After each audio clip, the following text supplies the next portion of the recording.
Vampire blood is surprisingly sweet. Also very oily, likely because it serves a dual purpose as a sort of organic hydraulic fluid. I'd have to experiment with it more later. I wasn't about to shift to a new blood type in the middle of a combat situation, but I definitely saw potential. "Hey Tofu, what was that noise?" asked Pebbles, from behind the rocks. "Nothing. Just some vampires," I replied, while hurriedly cleaning off my face. "You need any help?" "I'm fine. Is Buzzer ready to move?" "Yeah, he's not leaking anymore at least." I heard a bit of scuffling, before Pebbles came around the rocks, supporting a slightly limping Buzzer. "Whoa, what happened here?" asked Pebbles, taking in the scene. Then he looked ahead and spotted the two surviving vampires. Tofu? Vamps. "I know, but they refuse to get close, so we should be safe for now. We should try to get as far as we can before more come though." "Criminy, what happened here?" "Oh hey there Tofu," said Buzzer, who couldn't follow our conversation with his damaged eardrums. "Hey Pebbles, $10 says he eat some of this." "No deal." I didn't hear a no. We made our way back through the tunnel, the two vampires retreating ahead of us, but not leaving. They were definitely going to try at least one more time, likely with an ambush at the egg chamber. It was the best place to take advantage of their numbers. "Pebbles, I suspect the vampires will try to surround us at the egg chamber." "Yeah, it's kinda looking that way." "Think we can force our way past them?" "Perhaps, but it will be difficult while protecting Buzzer. If there are too many it could go badly." "You can count on the too many part. If anything could get them to swarm us, it would be those eggs." "The eggs?" "Oh yeah. Vamps are a bunch of cowards, but they'll still defend the eggs. Never actually seen so many in one spot before either." "Ah, then I might have an idea." I explained my plan to Pebbles, and eventually managed to convey the plan to Buzzer as well by bending my fingers into letters. For some reason, he didn't seem to like that. "Oh my god, I swear I can hear bones snapping. I'm deaf and I can hear it." "Cut it out, I get it already," exclaimed Buzzer, incorrectly. My fingers were completely silent as I popped them back into place. I marched ahead of Pebbles and Buzzer, forcing the vampires to put more distance between us. The two of them had stayed ahead of us the entire time, nervously fanning their wings and ducking behind whatever poor cover the linear tunnel could give. When we reached the egg chamber they both disappeared around opposite corners and went silent. Blatantly an ambush, but there wasn't much we could do about it since they were in our path. I reached the tunnel opening myself, and gave the room a quick scan. The vampires were nearly out of sight, hidden on the ceiling or along the irregular walls, but here or there a wing or limb poked out. I was able to count at least a dozen from my position. It was the worst ambush I'd ever seen, and that included the random muggers who sometimes tried to jump me. I knew the vampires were capable of hiding better than this, the ones I killed on our way in hid just fine. Even the fact that I had no choice but to enter the trap wasn't properly implemented into this ambush.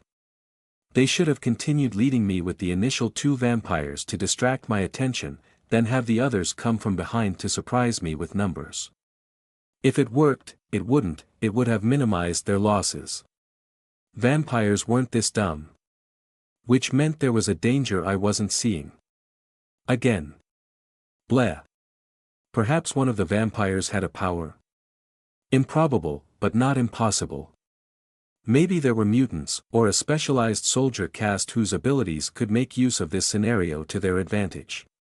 Or it could simply be that they had a human master who was controlling them, and mishandling them much like the late Ratstitcher had once mishandled his own minions. A wide variety of possibilities. Frustrating. If this situation went badly, I'd be forced to run for it, and leave Pebbles and Buzzer behind. Oh well. First things first, take the initiative away from the vampires. Rather than enter the chamber proper, I moved to the side along the wall. A trough filled with water ringed the entire room, deceptively deep, inside of which were eggs, larvae, and multiple dead bodies. Apparently the adult vampires dumped the drained victims in with the eggs, to give sustenance to the young. I grabbed one of these larvae and pulled it out of the water. The vampires didn't like that. A susurration of wings swept the cavern as the vampires reacted, but kept their positions. The larva wriggled in my grip. It was segmented, with little flukes that likely helped it to maneuver underwater. The head was rather large in comparison to the rest of its body, in order to support the musculature needed to chew desiccated corpses. It had an impressive number of teeth for such a small thing. I crushed it. Its shriek cut off abruptly before it popped and died. Then I grabbed another from the pool and killed that one as well. The vampires were definitely reacting now.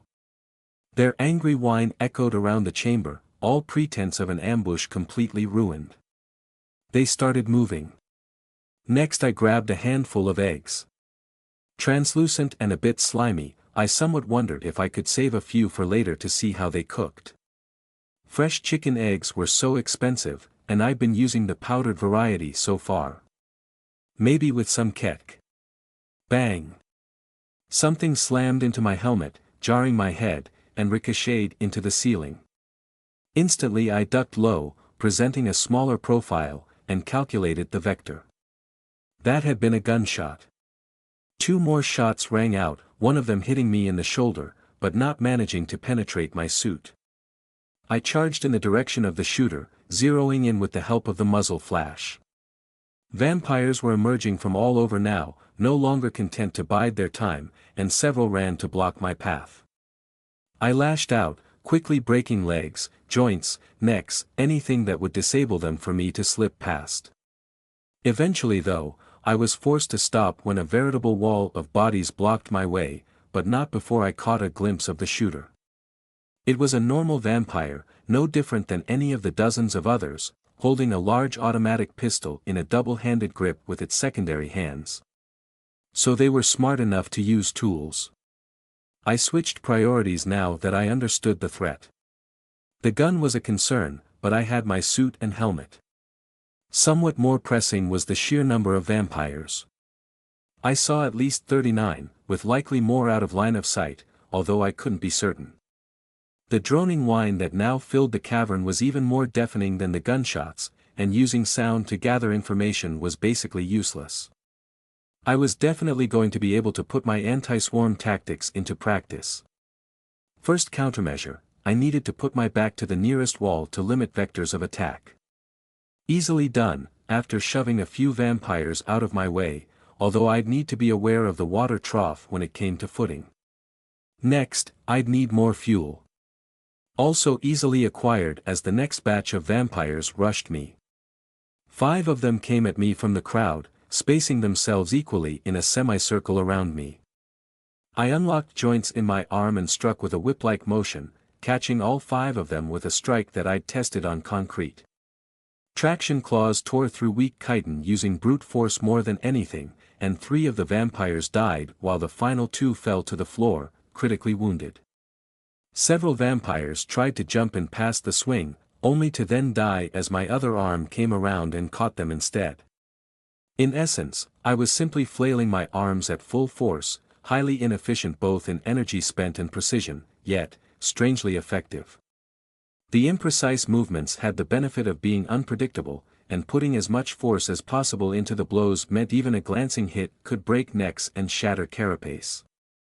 Still, moving this much muscle this quickly was energy intensive, which meant I needed to move on to the next phase. I stabbed a foot through one of the fresh corpses, immediately extending spikes into the innards and discharging micro-units which immediately went to work. Normally I would never begin harvesting in the middle of combat unless it was an emergency, but this would both keep me topped off while I kept the horde back, and would set the stage for the next phase of my plan.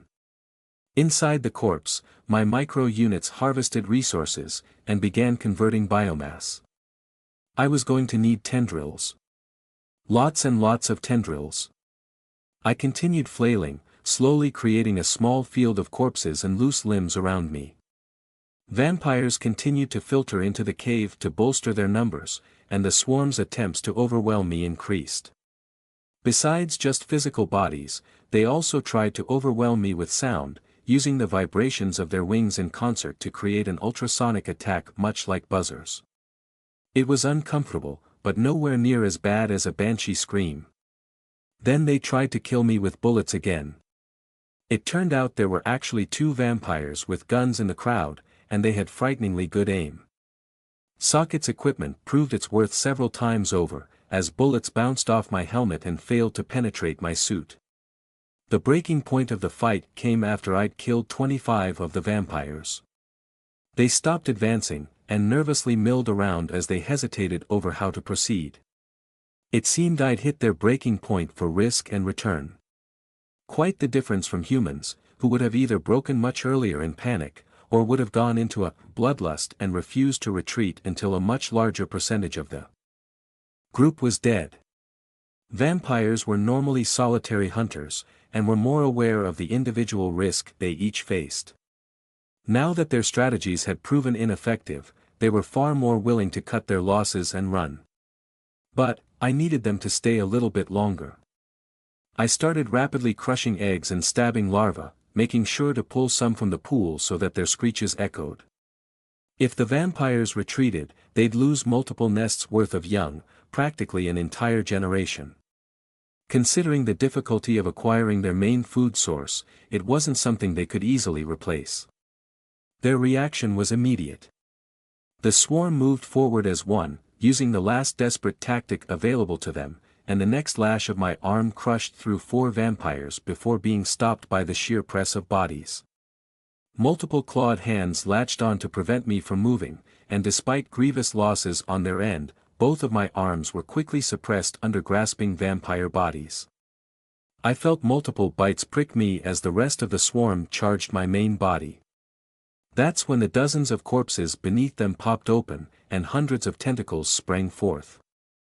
I'd converted the surrounding corpses into a field of grasping traps, all connected to the original corpse I'd stepped in. They'd been too focused on my wild flailing to notice the thin tendrils radiating outward across the floor. Now almost half the swarm was stuck grappling with thick octopus-like tentacles and cable-like tendrils, all composed of foldable muscle. Tentacles and tendrils attached to torsos and looped around limbs, pulling vampires deeper into the melee and then constricting to break chitin and expose their innards to thinner, micro-unit injecting tendrils. Even before they finished dying, their bodies became fuel for the traps. Still, I tried to make it as quick as possible, so as not to risk the chance of a trigger. Over the next minute, I monitored the results of my plan. Drawing them in had gone well, the bites I received in return proving to be a non-factor as they had the same difficulty in draining me that sanguine once had. The blood they drank deconstructed inside them, and the result seemed to bother them quite a bit, making freeing my arms easy. Any vampires directly over a corpse trap were caught and crushed to death by tendrils, but quite a few escaped, sometimes sacrificing limbs to do so. These predictably ran off as fast as possible, barely stopping to maybe grab an egg or larva before fleeing the cave. Somewhat sloppy of me to leave so many survivors, but I'd needed to sacrifice precision for speed. Effectiveness through inefficiency as it were. All totaled, I'd killed 25 vampires during the opening fight, 27 with grappler traps, and another 15 through various crushings and the general chaoticness of the trap. About 30 or so slipped away, or hadn't gotten within range. I shivered mentally. While successful, this plan represented almost 2 months' worth of operational resources. Grossly wasteful, although the vampire bodies provided the bulk of the necessary materials. This strategy was only made possible by the very thing it was meant to counter. Still, I'd like to avoid such situations in the future, even if I now had a safe counter to use on swarms. I was going to have to leave most of this biomass behind. So much waste. I quickly repaired my main body, allowing myself to bulk up my combat form a bit just in case. I still hadn't encountered whatever was causing the vampires to swarm.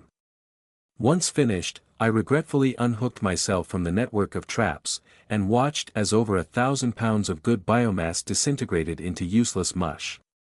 Sigh. At least there were a few chunks of chitin and meat left over here and there. A result of not being able to properly disperse micro-units in the rush. Maybe something would come along and make a meal of the scraps.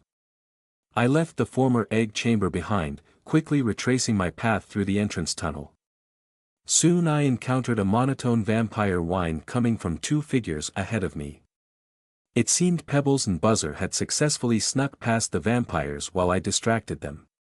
Buzzer's imitation vampire whine was apparently good enough to make the vampires ignore them. At least when there were bigger threats to worry about. "Hello, Pebbles." "Gah," exclaimed Pebbles, turning to me. Then he flinched at the looming appearance of my combat form. "You are way too quiet for how big you are, you know that. That is by design." "Well, whatever works. How'd it go?"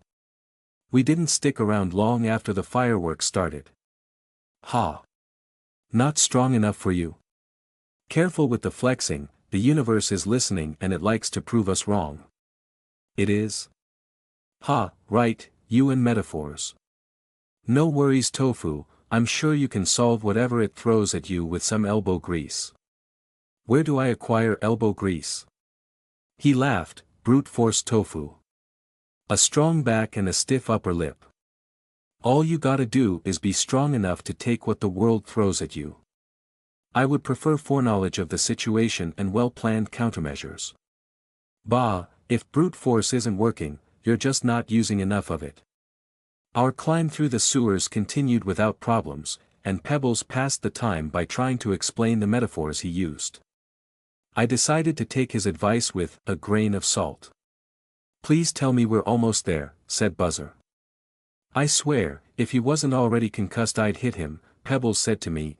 "I wish I was the deaf one." We were climbing the last ladder to the surface. No vampires had pursued us, so we were taking it slow to allow Buzzer to not strain himself. That of course hadn't stopped Buzzer from complaining. Pebbles climbed out first, followed by Buzzer. Before I could see out of the entrance, I already knew there was trouble from how both Pebbles and Buzzer were cursing. Well, well, well, what have we here?" I didn't recognize that voice. Popping my head cautiously over the lip of the entrance, I quickly took in the situation. Mikey and Zaps were both in handcuffs, sitting on the curb next to the van, and between us and them were two heroes. One was Avuz, the telekinetic hero from earlier, and the other was another hero I didn't recognize. He wore a green bodysuit with a white pentagon on the chest, and from his lack of armor and bulging muscles I thought it likely he had a strength-increasing power. "Alright, all of you out of there, and get down on the ground," said Avuz. "Hey, I know what this looks like, but we didn't dash." "Shut it. You're under arrest on suspicion of damaging Fortress City infrastructure. During a lockdown, I might add." "What the hell we did? We were rescuing Buzzer after you bozos freaking lost him. We wouldn't even be here if," "Hey," exclaimed Pebbles, as the cape in green grabbed his shoulder and easily forced him to the ground, cuffing him after. "Definitely a strength power. Yeah, you can explain to the judge how you aren't responsible for 15 square blocks suddenly losing power, although that might be a bit difficult considering your zappy friend's rep. Until then I suggest you retain the right to remain silent." "I didn't do nothing," said Zaps in the background. "And I'm the Wandergeist. Now I won't say it again, get out and on the ground." I proceeded to exit the sewer, which prompted both Avuz and the green-suited hero to tense. My current appearance wasn't exactly non-threatening. After assuring them I would comply, and explaining to them that Buzzer was currently deaf and needed medical treatment, the three of us wound up in cuffs sitting next to Mikey and Zaps. Not exactly the way I wanted today to end up. I briefly considered killing the two heroes, but quickly discarded that idea. I didn't know enough about their power sets.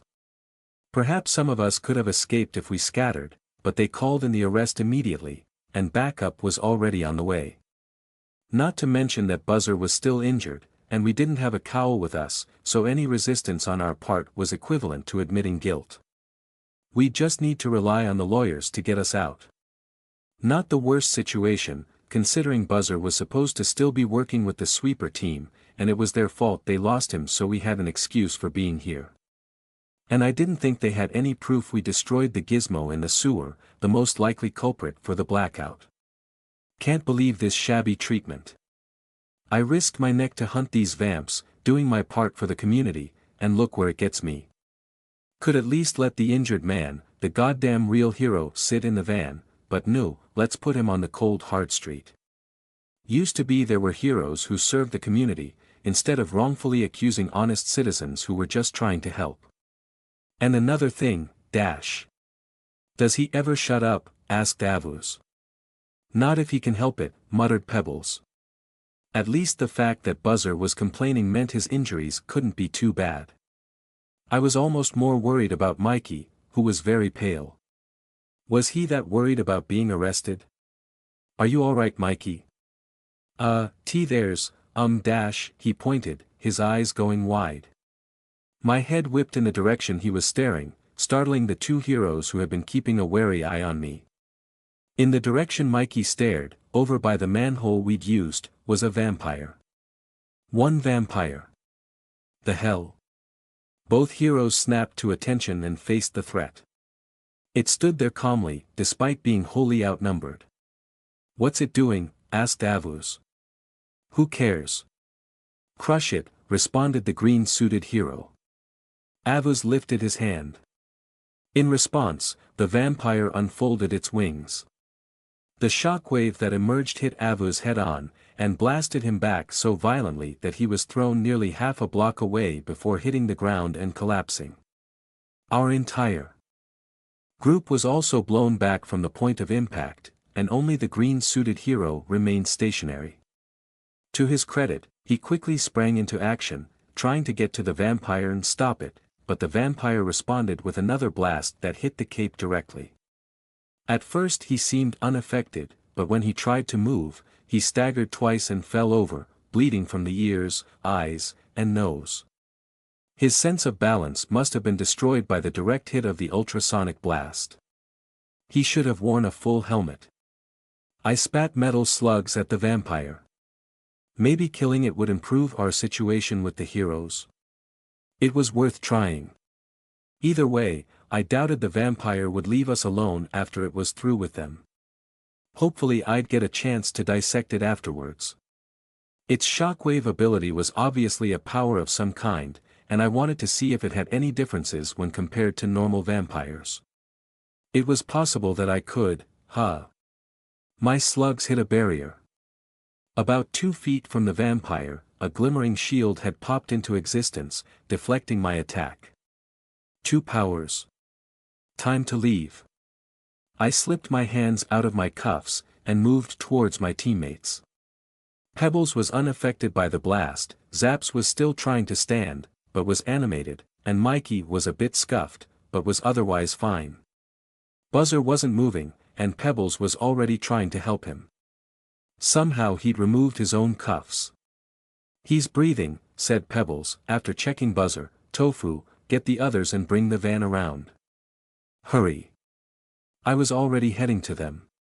Quickly ripping their cuffs off, I asked Mikey to start the van before turning back again for Buzzer. I intended to assist with moving Buzzer to the van, but got distracted when another blast exploded by the cape.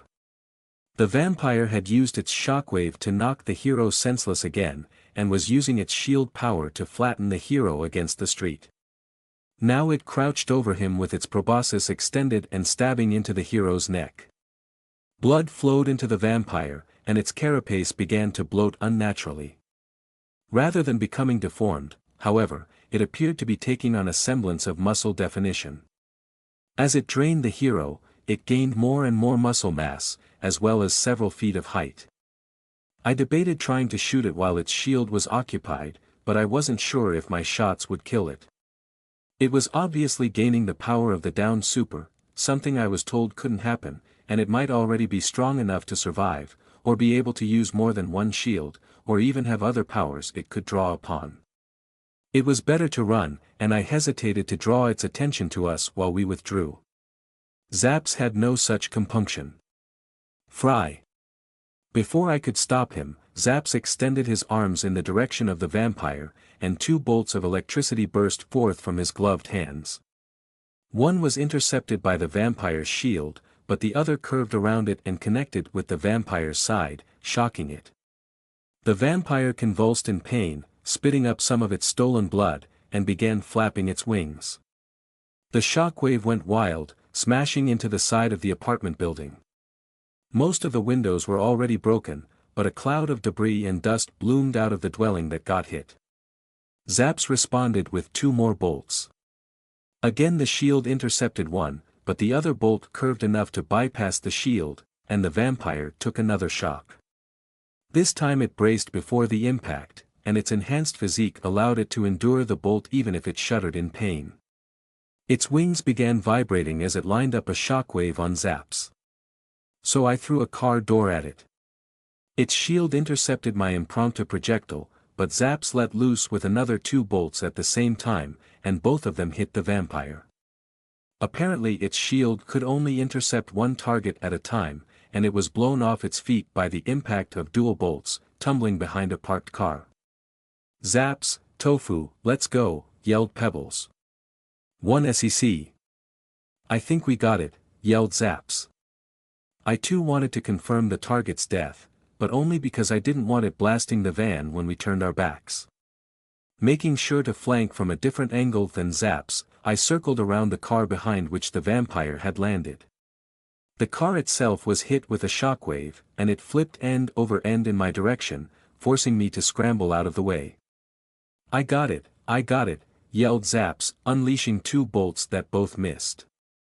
One was close enough to get intercepted by the vampire's shield, but the other grounded itself on a metal signpost near the target. Surprisingly, the vampire took this opportunity to leap away, smashing through one of the first-floor windows of the adjacent building, and escaping into the apartment. After a while, it became apparent that it wasn't coming back. "Hells yeah, showed that mosquito who's the boss." "Up high Tofu," said Zaps. He raised his hand in a high-five gesture. I was hesitant to reciprocate, as his hand was still crackling with electricity. "Hey! Move it or lose it." "We gotta go," yelled Pebbles. "What about the capes?" asked Zaps, completely forgetting about the high-five. "Ah, damn it, if they're alive grab them too." I walked over to check the unfortunate cape. Looking him over, he actually didn't look that bad, minus the blood leaking from his sensory organs, and when I checked for a pulse I found one. Perhaps his power included regeneration of some kind. The vampire drained what looked like several liters of blood, more than enough to kill the average human. If his power let him survive, that meant the vampire had copied his power, not stolen it. I picked the hero up carefully, and made my way to the van while pondering the vampire's power. Was it possible that vampires really could steal powers by biting? No, that didn't fit with their behavior. If each vampire was capable of stealing powers in the same manner, they would have quickly overwhelmed humanity. One swarm could overwhelm a super, whose power would get added to a minimum of 1 vampire, then along with the new powered vamp they would overwhelm more supers, continuing exponentially. This particular vampire must have just gotten lucky, and gained a power theft ability. So lucky. It would be nice if I was that lucky. "Put him down." "Now," yelled Magenta. But not today it seemed. I started to place the hero back down. Central, I've got multiple heroes down, powered minions at the scene. I need backup, now. Wait, why would she need, oh? I looked around at the general destruction. The broken cars, windows, road.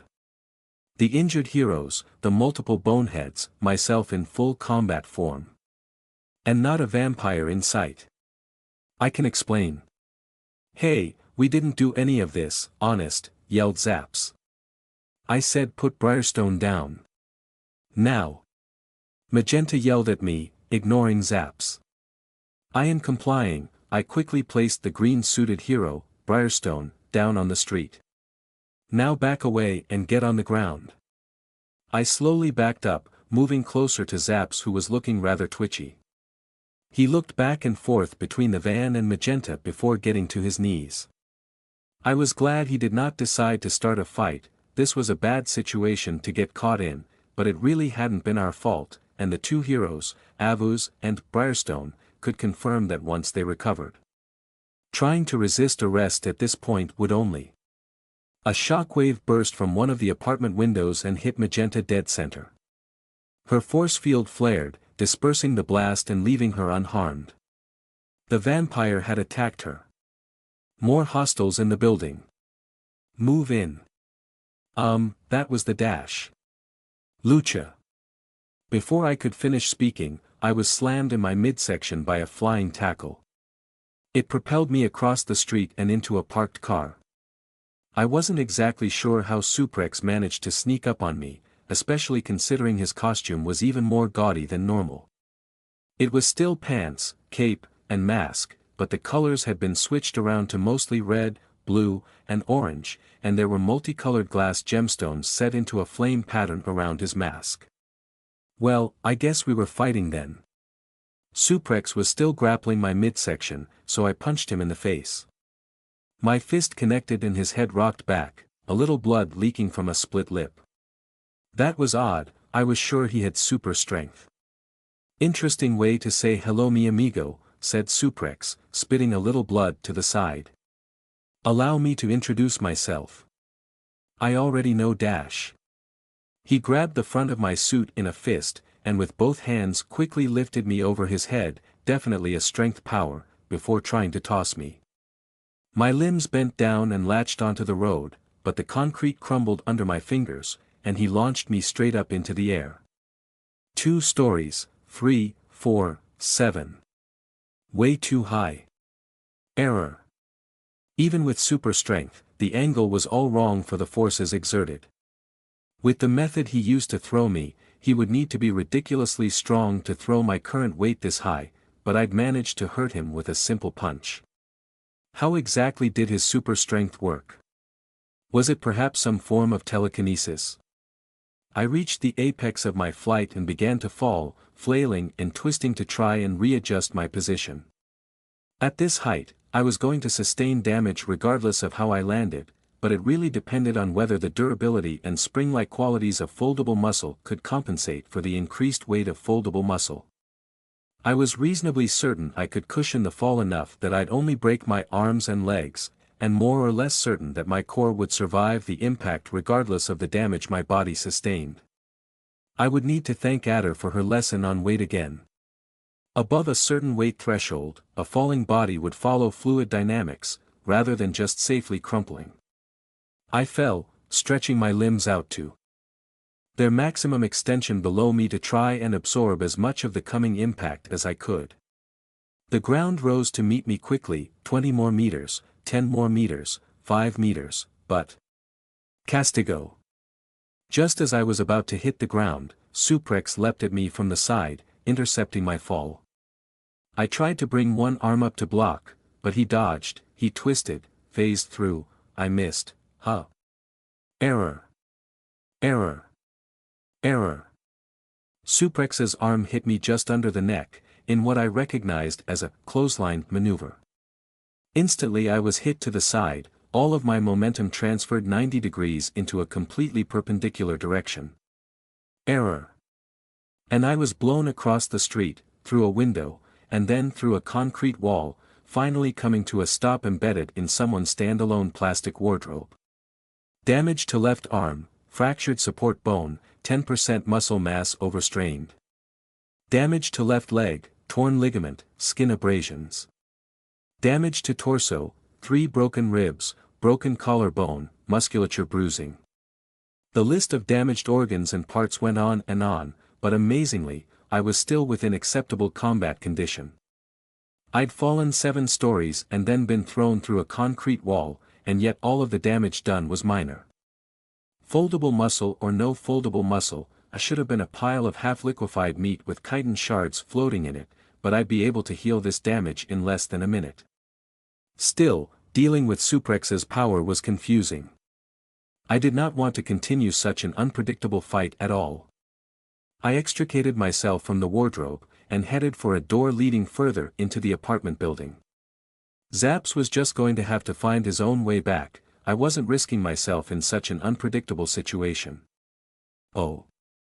Still on your feet, amigo?" asked Suprex, interrupting my getaway. He was standing in the hole my flight created in the wall. "Thought I tapped you a bit harder than that. Ready for round 2? I'm not fighting you. Feel free to tap out whenever you want, Piquio Cranio. I've got a free ticket to Panama with your name on it ready for you." "I don't want to go to Panama." I threw some detritus from the broken wardrobe at Suprex and fled out of the room, my traction claws carving divots in the carpet. Through 2 more doors I found the main hallway for the building's ground floor, and started searching for one of the exits. I got about 40 feet when a door on my left swung open violently, and Suprex came charging through with a shoulder charge. He smashed into me, and I bounced against the hallway wall. "Actually, now that I think about it, you never did give me your name," mused Suprex. "I watched Trebla's little video, but your name was mysteriously absent from it. A good debut, but you forgot to announce your name at the end.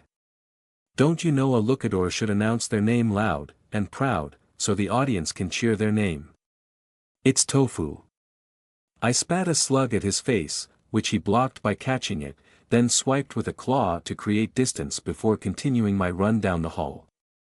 I didn't get more than 20 feet when Suprex came crashing through a door on my right, feet first. Patatas voladoras. His feet connected on my side with such force that I was sent flying through another wall, where I landed on the couch in some civilian's living room. Error. That hit from Suprex should have broken my spine on impact, but neither the attack nor my flight through a concrete wall left me with any injuries above a severe bruise. "You use such dirty tactics, Sayer Tofu. Spitting and clawing. You'd make a good Ruto in the ring. How did you get ahead of me? You know, your banter really needs some work. I only just started practicing today, and it wasn't exactly at the top of my priorities right now." What was troubling me now was how Suprex kept getting ahead of me. Did he also have multiple powers?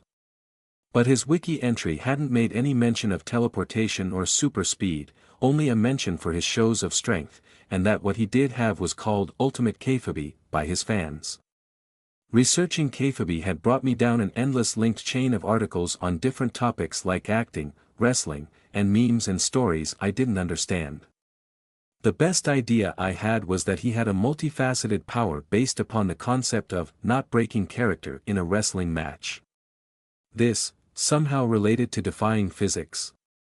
Whatever his power, it seemed running was no good. I took a combat stance. "Oh. Are you ready to fight me then?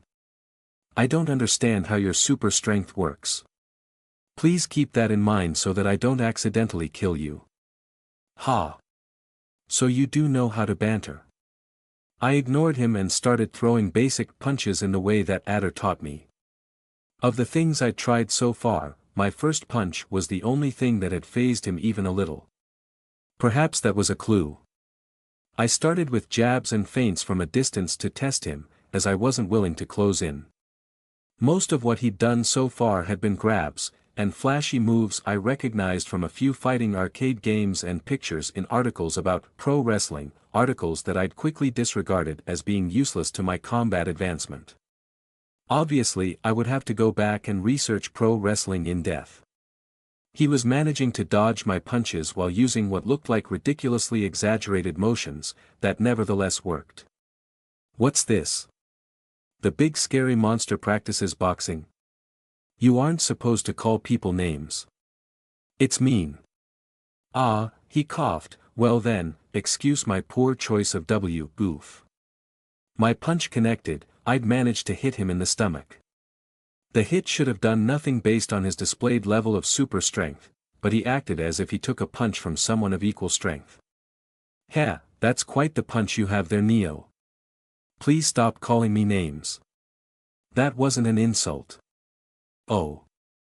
I don't know Spanish yet. I still need to finish reading my way through the English dictionary." "Well, you'll have plenty of time to learn in a cell. He rushed forwards, and blocked one of my punches by sweeping his left arm up with deceptive strength. Then he tried to sweep a foot out from under me, but was far too slow to. Error. My foot slipped out from under me as he kicked my leg, my traction claws somehow failing to find any purchase. Then he grabbed my sides under my arms and started to pull me forwards. I stabilized myself by grabbing the floor with a free hand. Error. My fingers slipped, and he pulled me forwards towards himself, before dropping and rolling backwards with me still in his grip. Estacas. I flipped over him, the force of his throw causing me to somersault forward and slam into the wall behind him while upside down. Again, only minor broken bones and bruises, but he kept thwarting my attempts at normal combat with his power. Suplex rolled to his feet and approached me. I didn't bother righting myself, and started kicking with my feet instead. He dodged using his overly exaggerated style again, avoiding my kicks by centimeters. So I extended knives. I felt the blades connect, scoring multiple gouges along his torso, neck, face, and arm. Suplex burst into motion and swept both his arms up, catching both my legs and shoving them up and away so violently that my feet hit the ceiling. He backed off while breathing heavily, and clutching at his new wounds. I took the opportunity to right myself. Still with the dirty tricks, Atofu? You cheat too. How dare you even suggest the notion? Then why are most of your wounds missing?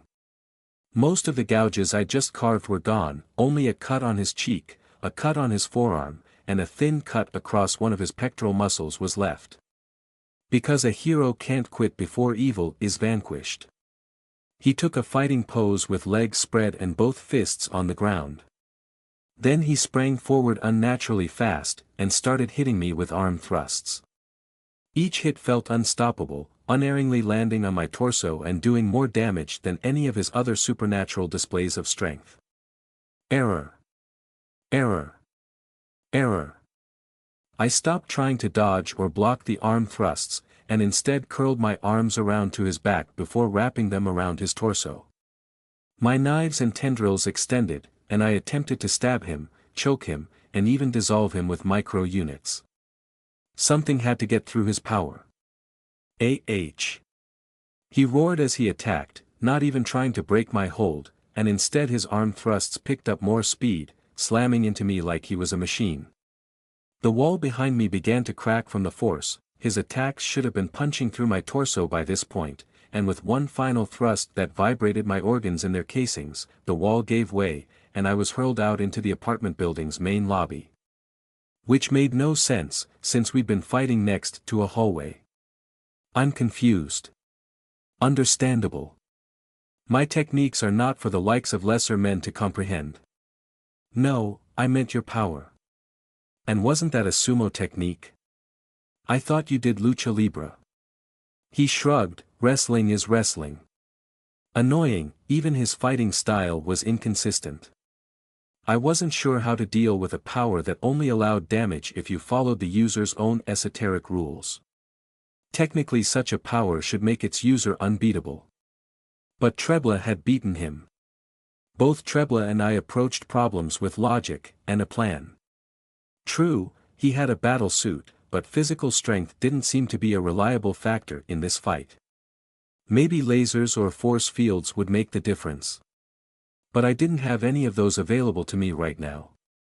Trebla was also human, where I was not, but if Trebla's solution relied on a human element, then human.exe should be able to provide that, shouldn't it?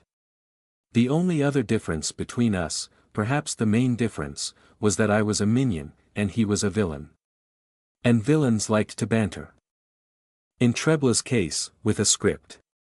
I believe it's about time we wrap this up, Neo. It's been fun, but I have many more evil doers that need my attention today. Fool. I have not even begun to use a random percentage of my true power. Did I hit your head a bit too hard there, Neo? No, my helmet is really good. I'm referring to the fact that your predictions of winning are based upon false information about my overall combat ability. Even though it looks like you're winning, you're actually going to lose because I still have my secret move. Caramba. I broke him. You've broken me multiple times. But I am not yet defeated due to a hidden reservoir of strength that was yet to be revealed. I got to my feet, while being careful not to aggravate the wound Suprex had just given me.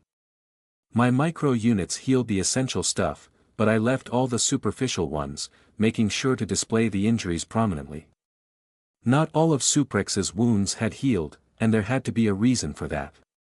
Now I will demonstrate my secret move that I spent an entire week working on. I took a combat stance and approached him. Secret punch. I aimed a straight punch at his torso, extending my arm as if to take advantage of my variable range. He moved to block it, but at the last second I flexed the muscles in my arm and my punch curved upwards to hit him full in the face. His head whipped back at the blow. Secret punch. Secret punch. My punches were landing. Not at the same level of strength as when I hit vampires, or practiced on concrete, but they were still landing. No impossible turnabouts. No errors. I continued pummeling him, and while some of the punches were deflected, the fight now seemed far more even. In fact, I was starting to push him back. And then he caught my next two punches in his palms, holding my fists in a vice grip. Trying to pull my hands away caused more errors. It's not exactly a secret punch if I know it's coming, now is it? Olé! Suprex twisted my arms in a circle and yanked, pulling me in with a motion that sent me flipping over his head. Super secret special kick. I contorted in midair, bringing the heel of my foot down in a hammer kick. It came down on his shoulder, causing no errors, but sent him sliding across the floor in a way that seemed rather dramatic, and not quite right for the angle. As he came to a stop, he rolled to his feet, favoring his newly injured shoulder. A good hit, Suprex admitted, seems I've been taking you too lightly. I'll have to pull out all the stops. Does that mean you have a secret move too? He grinned, no tricks piquio cranio. Only 11 years of experience in the ring. Well, that hardly seemed fair. Still. That makes me the underdog, which means you have no hope of winning according to 227 separate media sources. Ha! Let's put that theory to the test, Greenhorn. Secret punch. Lucha. I started punching him again, but this time he deflected the majority of the punches, closing in rapidly. I guess the effectiveness does drop if the punch is not a secret, so I tried to surprise him with a secret kick. It almost looked like my roundhouse kick would hit him, but he jumped over it while striking a pose, his power compensating for the inefficiency of it. Trying to follow up with a swipe while he was in the air failed when he slapped the underside of my wrist, sending my arm high. His feet hit the floor and kicked off again. Tornillo. He spun as he came flying at me. It looked more impressive than functional, but came at me far too fast to dodge. His elbow came around and slammed into me, driving me to the floor with him atop me. We went rolling across the floor of the lobby, both of us trying to pin the other while yelling the names of our special moves while we slammed into furniture left and right. A wooden coffee table some civilian had set up in the lobby for ambience shattered, its attending chairs scattered to the corners of the room. Super grab. Quebradora. Amazing flip. El escorpión de la muerte. Awesome tackle. Último vuelo de la golondrina de verano. The two of us slammed into the front door of the lobby, somehow knocking the reinforced door off its hinges. It fell outwards, revealing the street where we originally started fighting. From my pinned position I could make out the general destruction, which looked worse than before. The situation bothered me. Not because of the property damage though. Because I was pinned. Error. I tried to struggle, but my arms were trapped behind my back. It shouldn't have been possible. Somehow he'd twisted my arms in just the right way to make the joints lock, the muscles twisted around and around chitin bones that were already bent to their limit. I tried to dissolve some of the tangled mass with micro units and... Error. Infuriating. You said you didn't have any secret moves. That wasn't a secret move. It sounded like one. A long name doesn't make a move secret, or special. Neither does adding super in front of every kick and punch, by the way. It works in video games. He rolled his eyes. What makes a move special is that you put your whole heart into it. You would do well to remember that. My whole heart. Okay. Super, awesome, amazing, marvelous, wonderful, impressive. What did I just say? Superb, superior, first-rate, brilliant, unbelievable. Neo. Look, it was a good fight for a greenhorn, but you're only going to make things harder on yourself. Perfect, sublime, peerless, exquisite, splendid. Neo, tofu. I'm not kidding. We're in a lockdown. I'm willing to take it easy on you this time since you're a kid, but the legal penalties if you don't desist dash. Mega cool monologue that buys time, ultimate heart distraction attack.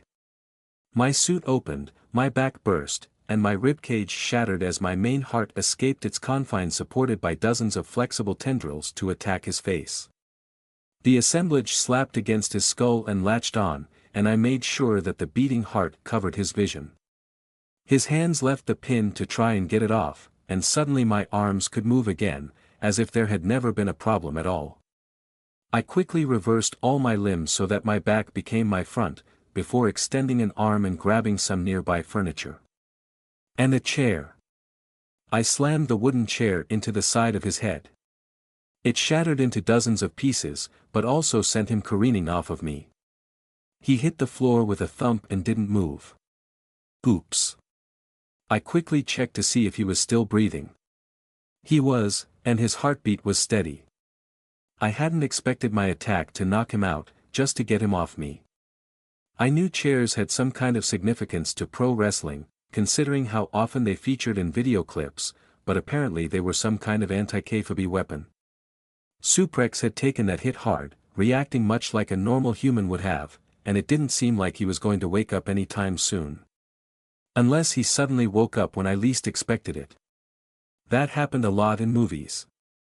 I eyed Suprex warily, and rushed to get all my organs back into place. This had been a resource-intensive fight. The extra energy I stockpiled from the fight with the vampires was already used up, and I was burning into my reserves. Only about a few days' worth so far, but still, it added up. At least it was worth it. I'd won.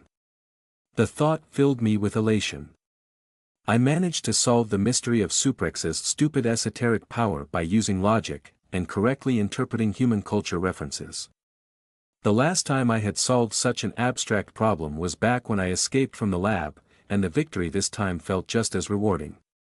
Satisfaction, happiness, pride, and the strangest urge to lift my fist to the sky in victory. Maybe with some of Trebla's camera drones watching. Or a cheering crowd. That didn't seem right. Resetting brain chemistry. There we go. Suprex's power must have some slight side effects. What I really wanted was to get out of here. Now. There was a super brawl happening outside, and while this fight with Suprex might have been safe with his power preventing lethal blows, I didn't want to get into any more fights with supers while unprepared. Of course, what I wanted was unrelated to reality outside of Suprex's sphere of influence.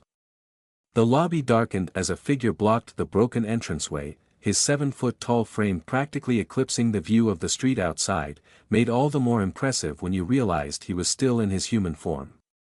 Hello Brick. He didn't bother to respond, merely giving the room a cursory scan as he entered. His eyes fell on Suprex at my feet, before snapping to glare at me. He alive? Yes. Just unconscious. Then I'll make this easy on you. Attacking a hero with malevolent intent is a 5-year minimum sentence.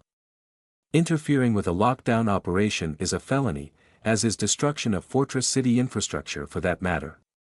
Kill a hero during lockdown and you're in a prison cell for life guaranteed, if they don't send you down to Panama as cannon fodder. Kill Suprex and I'll make sure you never get that far though, so I recommend not trying to take him hostage. Then he started to pop his knuckles. Feel free to try and run though. Ah. That was why people didn't like it when I popped my joints. It was the sound of a predator limbering up. I dug traction claws into the carpet and launched myself away, heading for the main hallway. Behind me, Brick shifted into his own combat form and damaged the floor with his weight. He was large and rock-like, his skin now an amalgamation of various shades of gray. It looked like someone had taken cement and asphalt and mixed them into a sloppy humanoid mold. If he held still, he would be indistinguishable from a statue made of pieces of unpolished, interlocking stones. But that illusion was shattered when he broke into a sprint. He could move. Every one of his steps covered a dozen feet, his arms and legs pumping in a perfect runner's form. His head sometimes hit the ceiling in carved shallow divots, but that did not slow him in the least. I stayed ahead of him despite this. 4 legs was still better than 2, and I ran using all 4 limbs. With my traction claws digging into the thin carpet, I was able to apply the full force of my modified limbs into each step, each footfall practically launching me forward as muscle and chitin bone flexed and then snapped back into place. I had designed my limbs with escape in mind as well as combat, and unlike Suprex, Brick's power couldn't disregard physics in order to catch me. Of course, he could just use regular physical interactions. I threw myself out of the way in the nick of time, as a chunk of concrete brick tore off a wall came zooming past my legs like a discus.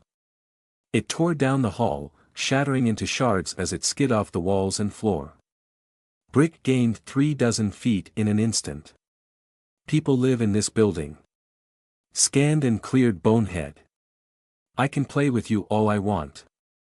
Damn. He had no reason to hold back.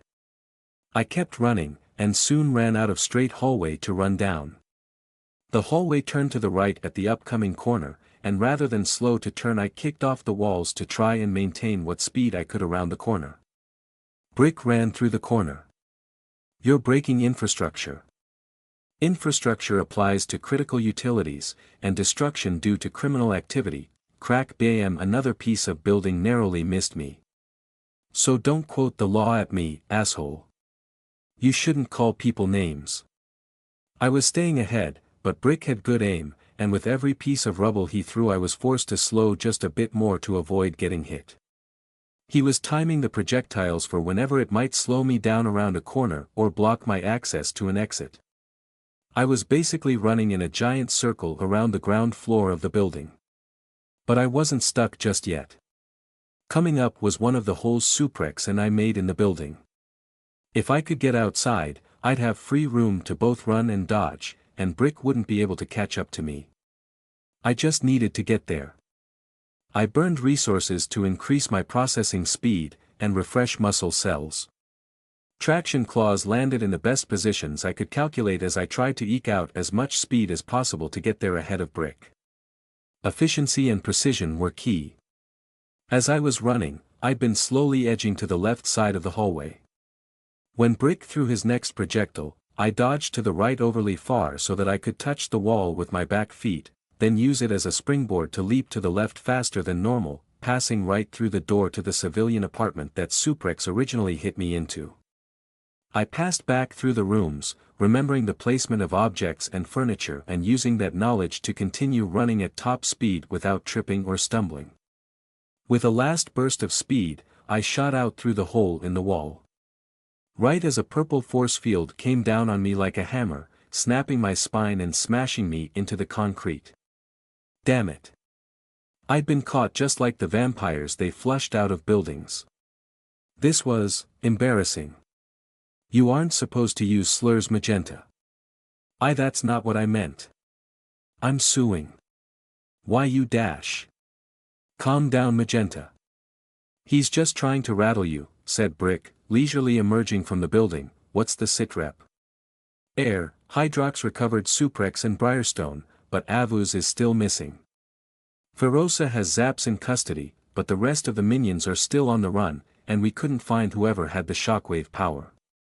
We have a call out for any available speedsters to try and intercept the van. That shockwave wasn't from one of ours, it was a vampire, I interjected. Oh please. Tell me another, replied Magenta.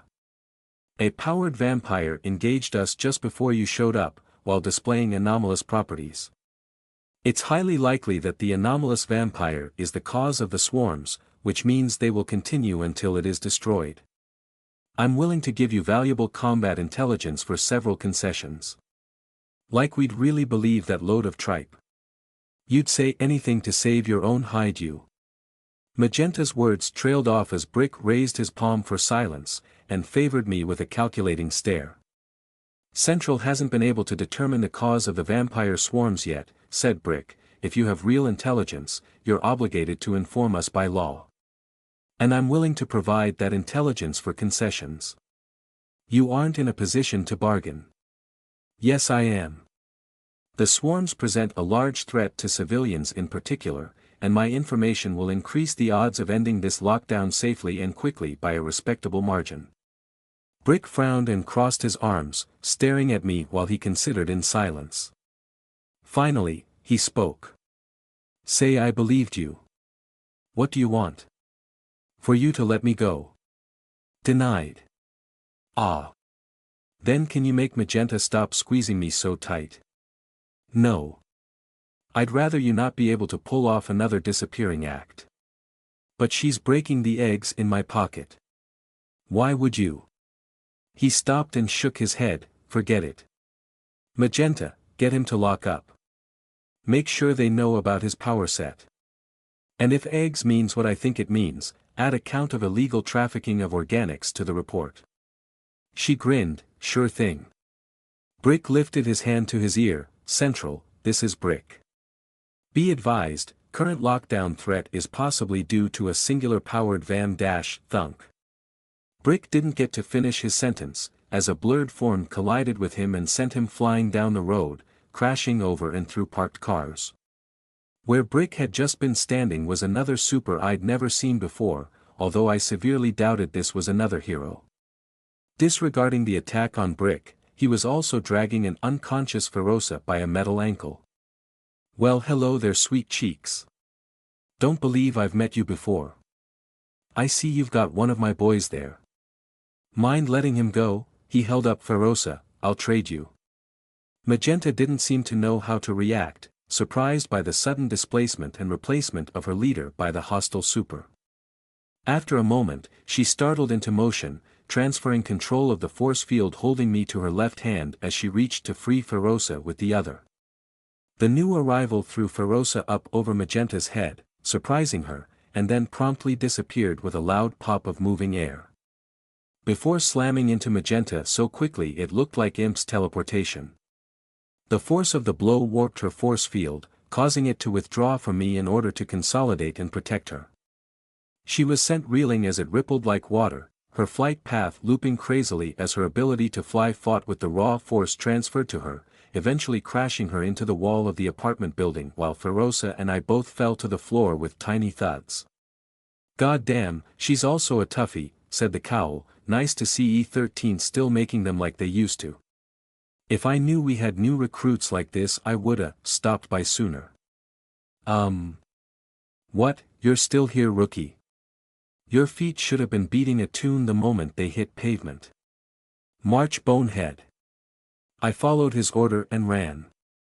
You aren't going anywhere, yelled Magenta, extricating herself from the wall and flying to block off my escape. Magenta. Leave him.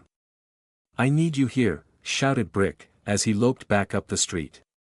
He yelled into his comm, Central, I've got eyes on Warhead, I need anti-kinetic powers here ASAP. Ferosa is down, multiple minions fleeing the scene. Yes, Warhead, well apparently not. Ah, well that explained things a little.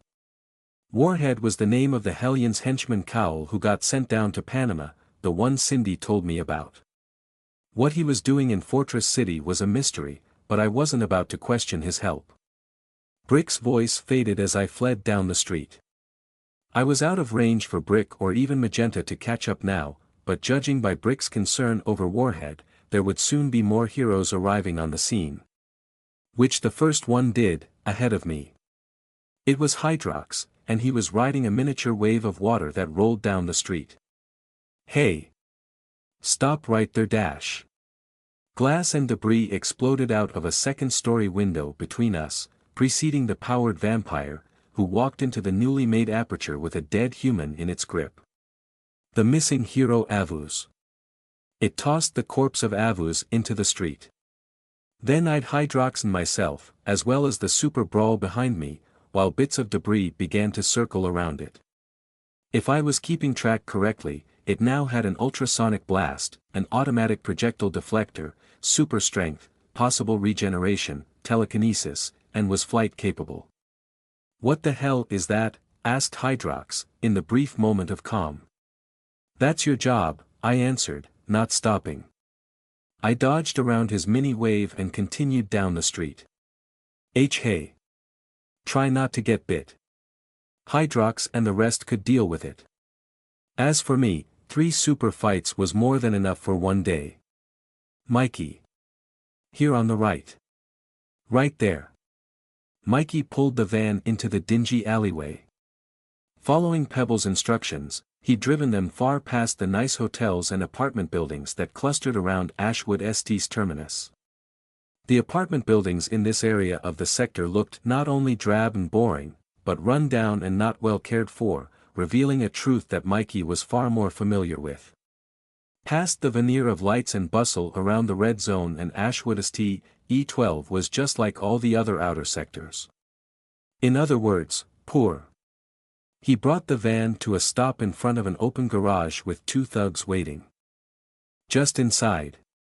Once upon a time he would be doing his absolute best to avoid all eye contact with the 2 intimidating men, but after the past few weeks and the events of today, he couldn't care less. Even if he did care, seeing the 2 men jump when Pebbles slammed the door open and yelled orders at them would have put his fears to rest. After all, the thugs weren't wearing masks. Mikey was. The 2 men quickly came over and carefully helped Pebbles move Buzzer into the building. Buzzer had woken up while they were driving, but had been uncharacteristically quiet for most of the ride, a fact that seemed to worry Pebbles far more than if Buzzer had just stayed unconscious. They disappeared into the darkened inner workings of the garage, and it was only when Pebbles exited the building 20 minutes later that Mikey realized he'd just been sitting there clutching the steering wheel, while the engine idled. Pebbles re-entered the van. "Oh good, you kept it running. Gotta say, that was some good-ass driving out there. You've got the makings of a real getaway driver in you." Odd. It hadn't felt that way to Mikey. His beginner skills had barely felt up to the task, and if the roads hadn't been nearly empty he was sure he would have hit someone. Hell, he almost hit one of those flaming ghost cars he kept seeing. The damn thing had honked at him. "Hey, we gotta go move this van to someplace with shielding, away from here." "I don't think anyone hit it with a tracker, but you never really know," was quite the melee. "You wanna drive the rest of the way? You've definitely earned it." Mikey blinked stupidly at Pebbles, somewhat realizing that he was supposed to answer, but his brain was taking an extended vacation right now. Shoot. Deep breaths, kid. Danger's over. Just breathe deep and let the adrenaline wear off. At first Mikey was confused about what Pebbles was trying to say, but soon realized that he'd been clutching the steering wheel in a death grip. After prying his hands open, he got himself together enough to switch to the passenger seat, and let Pebbles take the wheel. "You want to take a few minutes before we go? Or you could stay here with Buzzer if you aren't up for more driving." Nah. Nah, I'm good. We can go." "You sure? No shame in bowing out if you aren't feeling it. Best never to head out without your whole head in the game." "Oh. Is hiding the van going to be risky?" "Nah, but this whole escapade kinda proves how fast things can go belly up, don't you think?" replied Pebbles, making a swirling motion with his finger for emphasis. Mikey huffed. "No kidding. Just go pick them up. It'll be quick. Oh, and take zaps." "Ha. That was your first mistake right there. Thank God you didn't let him drive." I've seen him crash a bike so hard it exploded. What? No way. Yup. Tried to supercharge one of those damn electric motorbikes. It worked at first, but it was Tinker made, so when he crashed the thing going 50 the motor went up like a damn firework. Mikey laughed at that. Maybe a little harder than the story really warranted, but right now it really helped unravel the coil in his gut. Ahaha, you know what? I'm good. You sure? Yeah, I'm fine. I mean, this isn't the first time something like this has happened either. Might as well get used to it, right? Energy blasts and concrete flying over your head aren't something you're supposed to get used to, said Pebbles, pulling the van out of park and driving down the alley. You seem pretty used to it though. Ha. I rest my case. They drove in silence for a while. True, Mikey could sometimes hear sirens and such in the distance, but Pebbles was an expert at knowing where and when to turn to avoid the prying eyes of the law, and with the roads almost empty had free rein to pull the van into whatever spot he needed. Perhaps dodging the cops wasn't exactly a skill to be proud of, but it was certainly paying dividends right now. How was Buzzer? Asked Mikey, mainly to get his mind off the topic of police. MHM. Oh, he's fine. Bad concussion, but it'll heal. His damn helmet failed if you can believe it. Shock absorbers basically ground to dust because of all that screeching the vampires made. I swear, the only reason he's allowed to be a bonehead is because he'd have died 1,000,000 times over without that mask. Shouldn't we all have them then? Ha! You think these things grow on trees? This is Supremo Tinker tech right here, the kind you steal secret military parts to make. You won't find anything like it on any shelf on the continent. One size fits all, collapsible, doubles as both a gas mask and light correction goggles, with climate control detection so smart, it knows when it's safe to open the mouthplate, and when it should just let you choke on your own vomit. All that, and it's still strong enough to take a full clip at point-blank range from a semi-auto wielding dust sniffer. Ask me how I know. You want one of these, you sign up for power work and make the big bucks body-blocking bullets. Ha, say that 5 times fast. Oh, wow, Mikey blinked. I didn't really realize what goes into these things, so what's up with the radios then? Ha. I know, right? Might as well be walking around with a damn walkie-talkie taped to my face. And we had to beg Socket for that. Beg. Don't ask him about it unless you've got an hour or two to spare.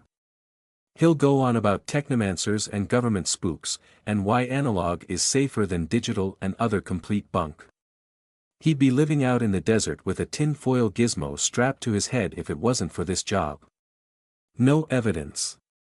Leave no evidence, you blarney gits. You want a technomancer up your arse? They had a good laugh at Pebble's poor imitation of Socket, and soon the van pulled into an abandoned recharge station, where Pebbles parked and hid the van inside the attached derelict car wash. All kidding aside, said Pebbles, suddenly subdued, these masks, they're a promise. From hellion to us. We step up and do the dirty work, the body blocking, that little above and beyond that no paycheck really covers for. But we aren't disposable. He tapped the mask at his forehead, this proves that. If you want to wear the skull, you gotta dance with the demons. Mikey didn't really know what to say to that. Dramatic much? That said, continued Pebbles, returning to a normal tone of voice, it's not like we don't pass out regular helmets. Which I notice you aren't wearing. You just forget to bring your life-saving gear. I thought we were just going to pick you up quickly. Tut tut tut. Rookie mistake. Flying debris and other hits to the head are the number 2 way to die on the job. You can run to a hospital with a damn harpoon through your shoulder, but if you're all confused with a concussion you'll never find your way there. Always grab a helmet before you leave. Here, Pebbles hit the dashboard with a fist, and the glove compartment popped open, but with an attached secret section about the size of a medium trash can. Most of these things have a place you can hide stuff. They're for hiding guns and drugs and other illegal shit really, but you can stick your helmet in there for safekeeping if you don't want to look like a helmet head while you're doing chore work. It's different between all the cars because it's a bunch of spastic tinkers working on them, so put in some time and learn them. Might save you an awkward trip to the station if the C's pull you over. Huh. That's pretty, neat. Mumbled Mikey. It was like spy movies, but for thugs instead. So, what's the number one way of dying? Flying debris and bullets and stuff through the torso. That's why we give out the flak vests. That makes sense. You are wearing your flak vest under there, right? I might have forgot. By the walls, you're crazier than I am. I'm over here shitting my suit with a helmet on, and you're just over here free-stealing it. Stop waving them brass balls around and let's head inside and grab some grub. Don't know about you, but henching makes me hungry. Right. Food. As if his stomach would ever let him eat again with the massive knot in his gut. He was going to develop ulcers or something. They exited the van. Pebbles went over to a section of the wall that separated the car wash from the main building, where an ancient, rusty door stood fused shut. He tapped his helmet to some graffiti in the shape of an HH, and the door popped open without even a squeak. Pebbles pushed it open, revealing a darkened hallway. With a glowing, floating skull in the middle of it. What the hell? Both Pebbles and Mikey leaped back from the apparition, before realizing what they were actually looking at. Tofu? Asked Mikey. Hello Mikey. Hello Pebbles, Tofu replied. Jesus kid. Damn near gave me a heart attack. What the hell are you doing standing around here in the dark like a damn specter? Asked Pebbles. I'm trying to figure out how to update the Heroverse wiki. Several facts are severely out of date, replied Tofu. It was his cell phone that was lighting up his mask, making it glow. I managed to escape a few minutes after you left, then headed for the nearest safe house after evading the authorities. Did you have trouble? I didn't expect to arrive before you. Not so much no. Had to drop off Buzzer with a quack real quick. Was a bit out of the way. Then Buzzer will be alright then. He's fine. And you? Where's Zaps by the way? Zaps is sleeping further in the building.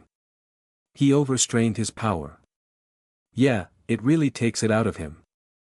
Well hey, seems we all made it out a-okay then. We should celebrate. And turn on some damn lights, don't suppose there's still food in here. Yes. I had some eggs. They settled into the safe house to wait for the lockdown to end and the heat to die down, not really celebrating, but telling jokes, eating snacks. Someone had stocked the pantry with a few cans of salted peanuts, and listening to Tofu's insane retelling of events after they left, to de-stress after the harrowing events of the last few hours. Nah, no way. You beat Suprex. I don't believe it, said Pebbles. It was difficult, but once his Kayfabe power is neutralized, much of his super strength goes with it. That's why I'm trying to update the wiki. They have several misconceptions on how his power works. Tofu, I don't really think you should be putting up his power details on the wiki, said Mikey. Yeah, that's the kind of information you keep close to the chest, and sell to the highest bidder, confirmed Pebbles. That's not what I meant. It doesn't really matter either way, Pebbles dismissed. Everyone in the business who matters already knows about Suprex's power. The real trick is actually outdoing Suprex at his own game. He's a master showman, juggles minions like us for breakfast. I think I can handle him.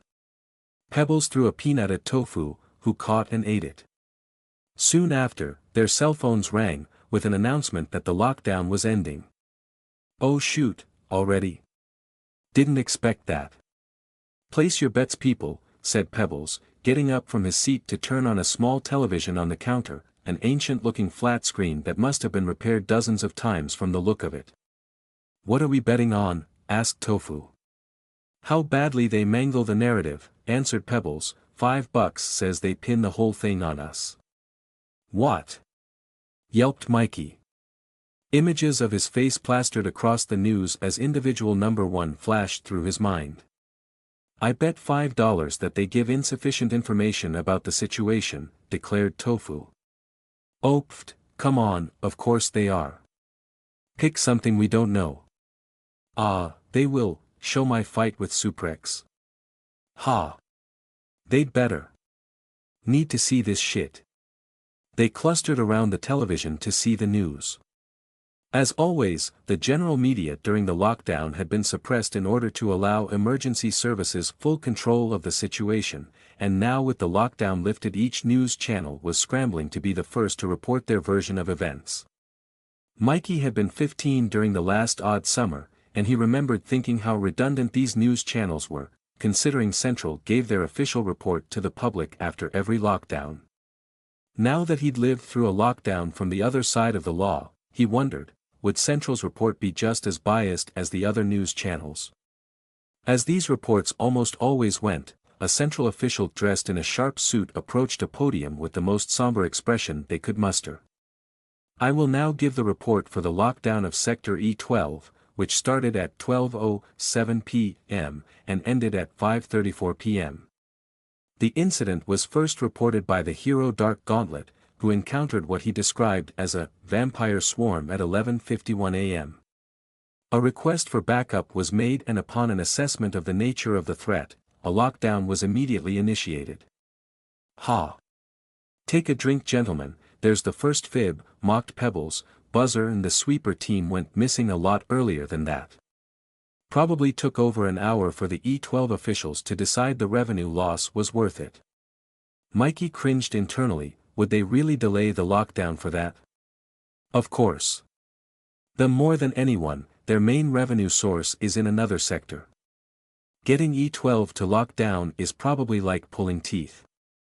Oh, right. The red zone. Remember last summer with the lizard thing? Continued Pebbles. Mikey shivered. He remembered the lizard thing. E13 hadn't locked down for it, and he remembered the video of Brick wrestling the two-story monstrosity to the ground and the hero team keeping it contained and away from civilians. It was one of the first big threats of that odd summer, but while the thing had looked terrifying, and given him nightmares, it ultimately wasn't a city-threatening disaster, nothing Kander and his team couldn't handle. The disaster that had killed Kander came later. Kander screamed into his comm for like an hour to lock down when that thing crawled out, and nothing, said Pebbles. Here's what they didn't say on the news: the thing kept growing bigger. Doubled in size every few minutes. It was the size of a mouse when it first started tearing stuff up. Hellion finally had to go out herself and blast it before it got too big to kill. Mikey was stunned. He remembered the pictures of the burned-out monster husk on the news after the incident. That had been Hellion. Well, it kinda made sense in retrospect. None of the E13 heroes had flame powers or used explosions. Wait, how do you know all that? Were you there? Oh. Well, Pebbles coughed. You see, at this store where they were keeping this thing, they kept it in the back room, right?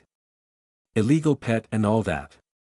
Well, I was looking for the bathroom, and I see this thing in this tiny-ass cage, and its food bowl is empty, and its water is all dirty, so I think, poor thing needs something to drink.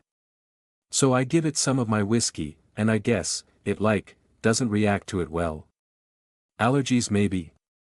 But it was still drinking, so, well, you know.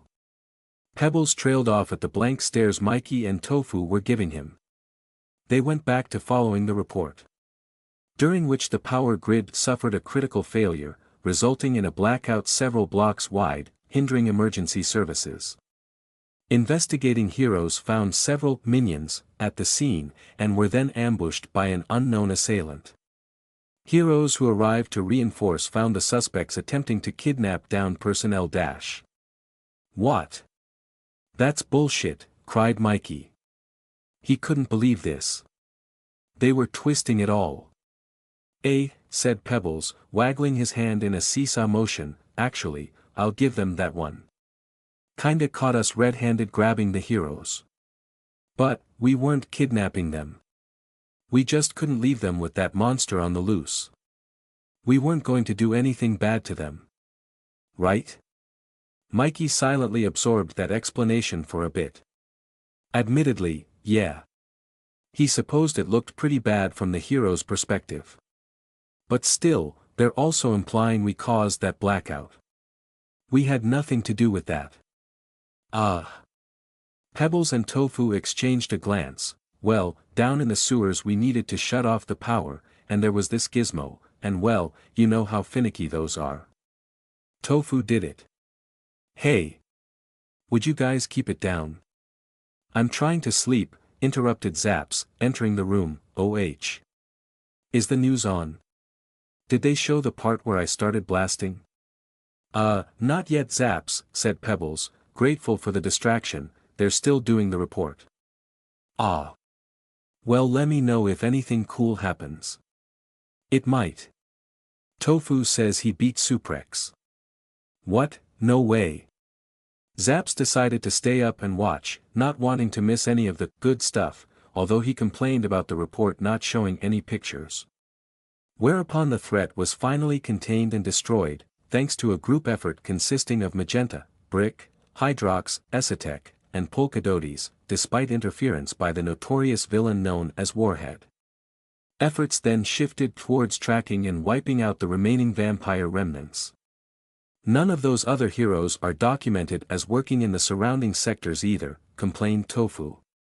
He'd been scrolling through the different hero wikis on his phone, and seemed to be really irritated by the lack of proper documentation.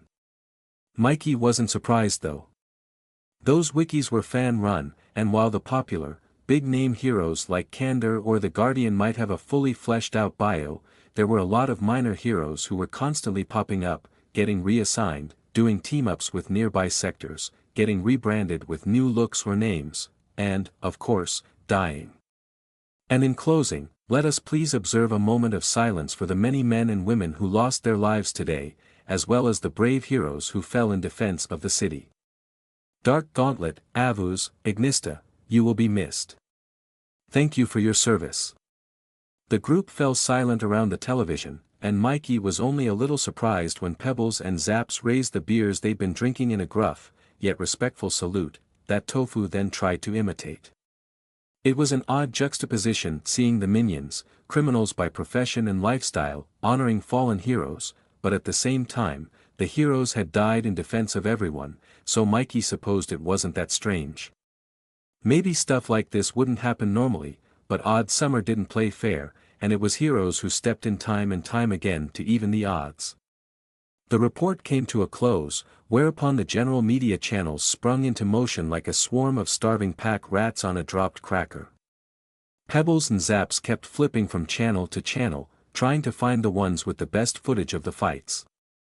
Many of the channels were displaying found footage of heroes fighting vampires, but the ultimate performance of the night came from an unprecedented full release of Magenta's camera footage, with the audio only slightly garbled to protect sensitive information. It started when Magenta came around the corner of the building and spotted Tofu carrying Briarstone. Admittedly, yeah, Mikey had to admit that didn't look good at all. Tofu was in full combat mode, the combination of his suit, mask, and spindly yet muscular limbs making him look truly sinister. In the video, Magenta called for Tofu to stand down, which he did, and then the footage went wonky for a second, like seeing it through water, when Magenta got hit by an unseen supers, the hiding vampires. Ultrasonic Blast. Suprex then tackled Tofu away from Briarstone, who Magenta proceeded to defend from multiple blasts that the vampire unleashed from a hidden vantage point, and electrical blasts from Zaps, aimed at her specifically. Woo! Yeah. You see that? I'm on the news, yelled Zaps, waving his arms like he was at a sports game. Pebbles, Mikey, and then Tofu all threw peanuts at him. The rest of it happened mostly as expected. Magenta spent most of the ensuing scuffle between body blocking for her less indestructible teammates, and trying to find the elusive figure that kept firing ultrasonic blasts from inside the buildings, until the moment when she helped Brick capture Tofu. Mikey winced internally at the part where Magenta slammed into his friend after Brick chased him out of the building. Tofu had mentioned that in his retelling, but hadn't really played up the impressive flurry of blows he'd unleashed on the hero in an attempt to get away. Magenta's vantage point looked like she was trying to wrangle a demonic octopus. Mikey favored his friend with a concerned glance, but Tofu was completely unfazed, only half paying attention as he fiddled with his phone in an attempt to edit wikis. It was hard for Mikey to match the image of the sinister minion on the screen, with that of his friend there on the couch, nonchalantly messing with his phone.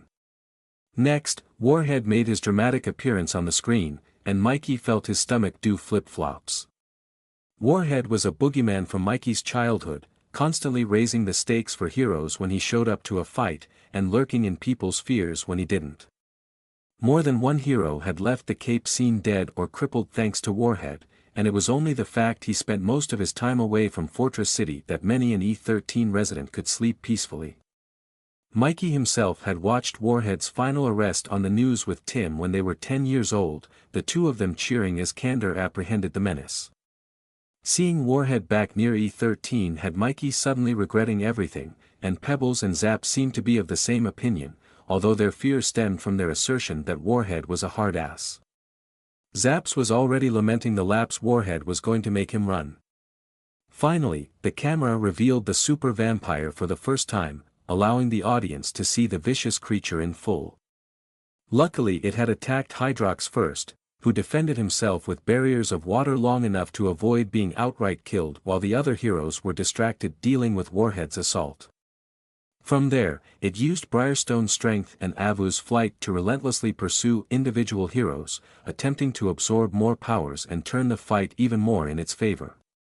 Brick couldn't keep up with its speed and flight, Hydrox's waves weren't powerful enough to drown it before it broke free, and even a few attempts by Warhead were stymied by an automatic barrier that seemed unbreakable, if limited.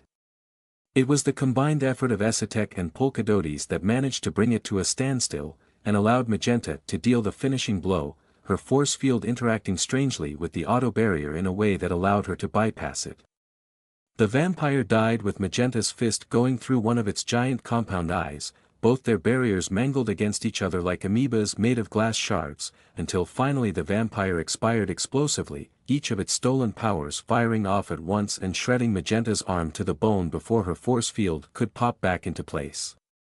The last image from her camera was of the sky as she plummeted, the other two flying heroes racing to catch her. The footage ended with them managing to catch her safely before she could hit the ground. Holy shit! Did you see that? Yelled Zaps, suddenly breaking the hushed silence that had descended as the extraordinary fight reached its finale. Mikey realized he'd been holding his breath. "Goddamn right I saw that," said Pebbles, "that's our hero. That's E13 baby. E13, E13. Pebbles and Zaps began chanting like they were cheering a sports game, and when Tofu hesitantly joined in Mikey laughed and did so as well. Seeing the successful end to a lockdown was a relief they all felt after the danger of the past few hours. "I don't know Tofu, you're gonna have to do a whole lot to top that one," said Pebbles, going back to flipping channels on the television again. Multiple stations were still playing the Magenta footage, and a couple were playing other fights between various heroes and swarms of vampires, but after almost a half hour of channel surfing, not a single channel had covered the fight with Suprex. "Well shoot. Sorry Tofu, I guess they aren't gonna release the footage," said Pebbles, finally giving up. "More likely they didn't record it. The power was out in the building, and Suprex's mask doesn't have a camera from what I could tell," replied Tofu. "So why did you bet they'd show it?" Tofu shrugged, and then had peanuts thrown at him. Which he ate.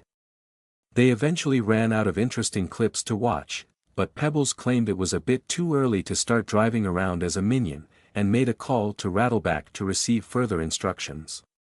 After getting chewed out, he relayed that their choices were to either wait at the safe house for the heat to die down, or risk sneaking their way back to E13 in their civilian identities. None of them had a pressing need to get back, so they decided to wait until night time. Hopefully by then the Red Zone nightlife would be out and about in full force once again, and they could become invisible in the traffic. Tofu and Mikey decided to spend the time playing Gremlin Tamer on their phones, but when Mikey turned his on, he was bombarded with a deluge of delayed messages. He cringed. Tim had been trying to get a hold of him. I need to call Tim back real quick. He's been blowing up my phone. Alright. He called Tim back. The phone didn't ring twice before Tim answered. Holy shit, where the hell were you, dingus? Heh. Sorry man, I was at work when all the crazy started. I had my phone off and didn't even notice at first. Man, I thought you'd gotten yourself offed by vampires or something. You did see the report, right? Yeah, I did. Vampire swarms and a super vamp. Dude, you don't even know. The forums are blowing up about it. Powers that copy powers are like, Omega Rare. Mikey grinned at the comment.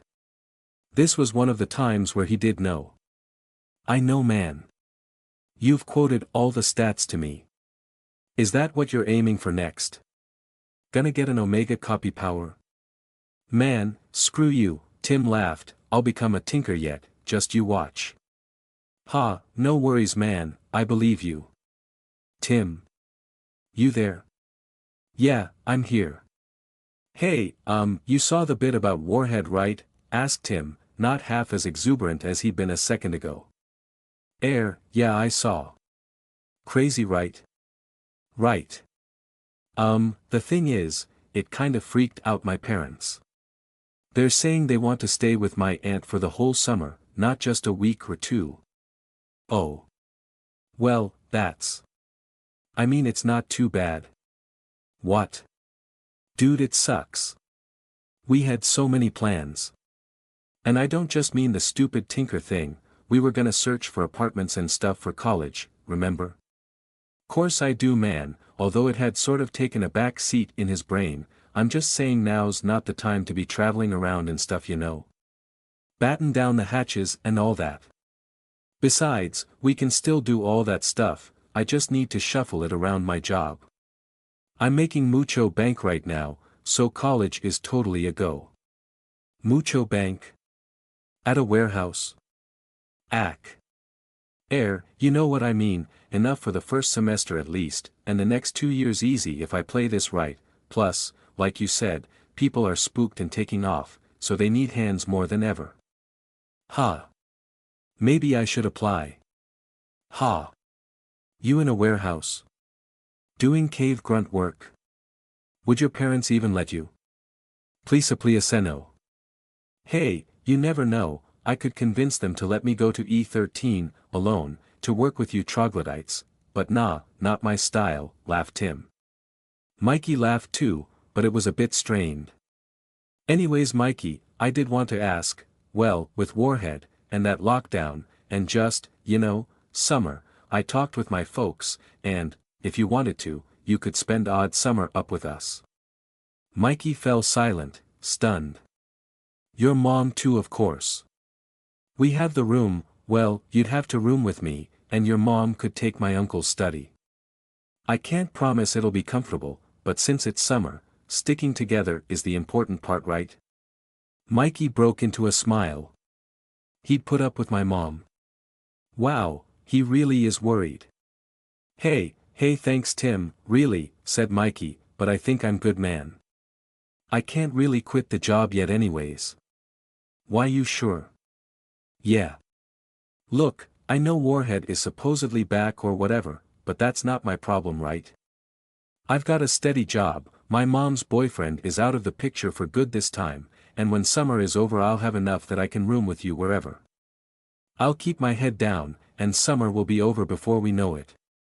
Well, if you're sure. I'm sure. It'll be fine dude, promise. I dunno man. Did you know that 16% of all super brawls start in a warehouse? Asked Tim, in a tone that let Mikey know he was back to joking and quoting crap facts. Ha. No worries, between me, Tofu, and all our fellow cavemen we can take on any challengers. Moving boxes make Mikey the strong. Okay. Actually, is Tofu there with you now? He wasn't answering earlier either. Yeah, he's here. He's trying to figure out how to edit the wiki, says they are criminally out of date. Ha! Damn right they are, Odd Summer's messing everything up. Hey, I'm a content moderator on Heroverse, I'll send him an invite to edit. Cool, I'll let him know. And what about Cindy?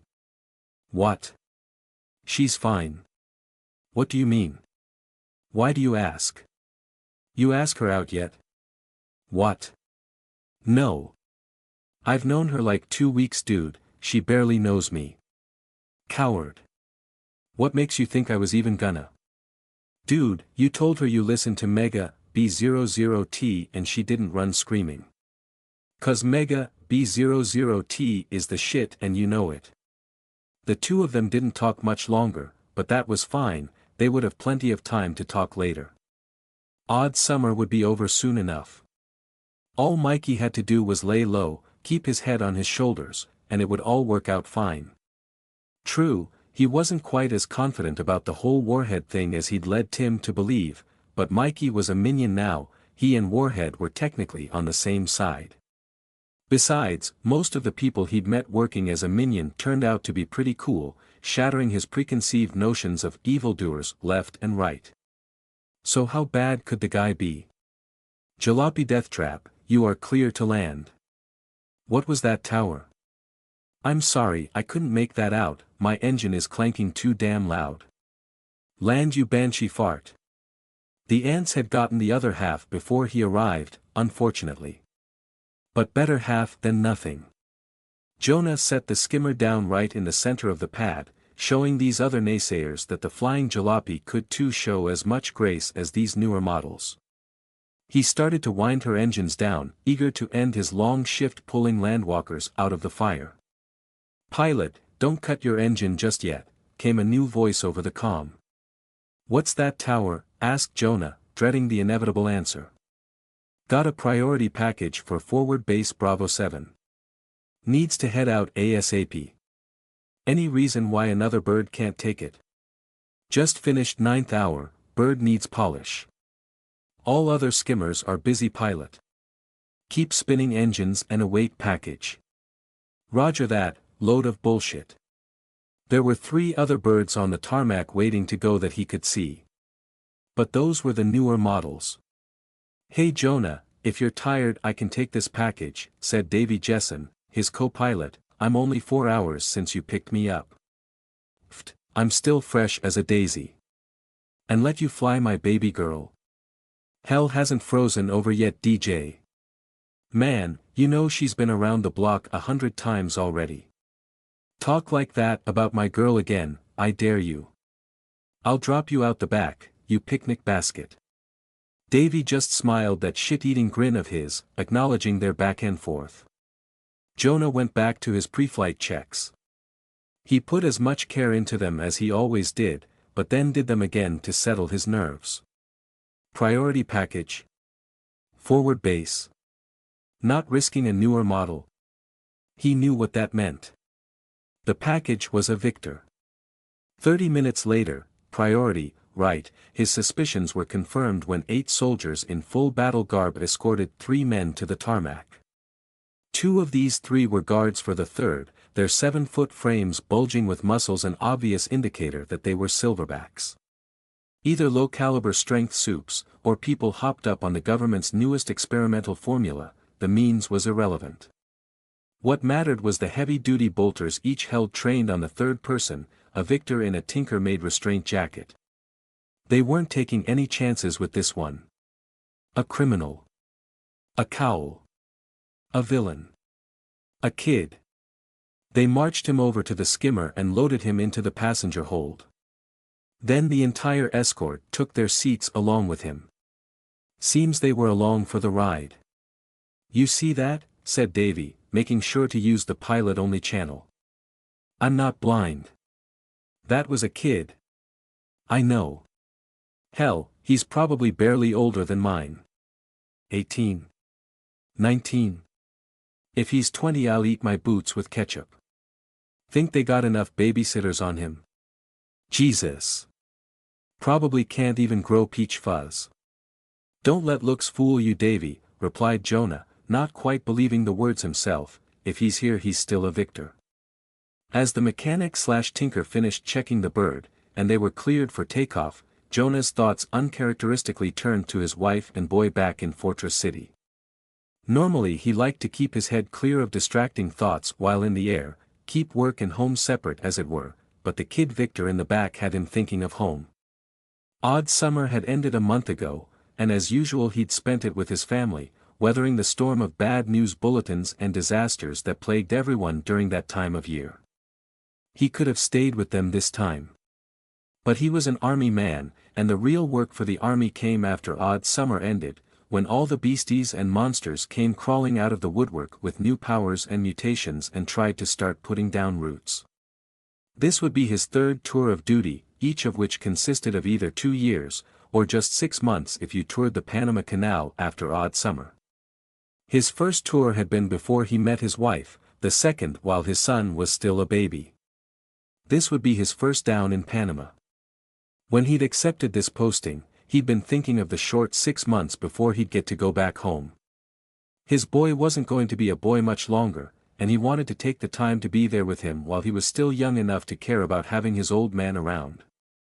He smiled at the memory of the grouchy teen, grumbling goodbye and kicking him in the shin with a "you'd better come back." He would. He'd make sure of it. But for now that army money was too good to pass up, and his grouchy teen had his sights on a good school. Damn kid is better at math than his old man ever was, that's for sure. The first half of the flight was uneventful, the kid in the back, the victor, Jonah reminded himself. The victor, not causing any trouble.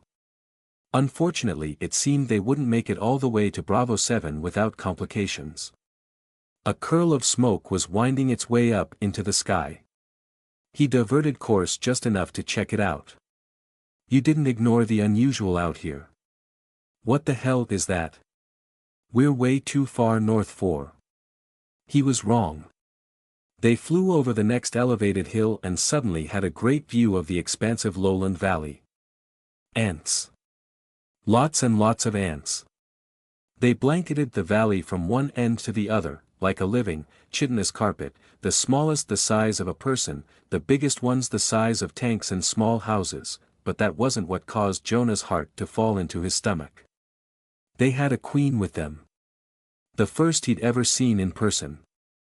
This wasn't just a raiding party, this was a colony expansion, and they were well past the front line.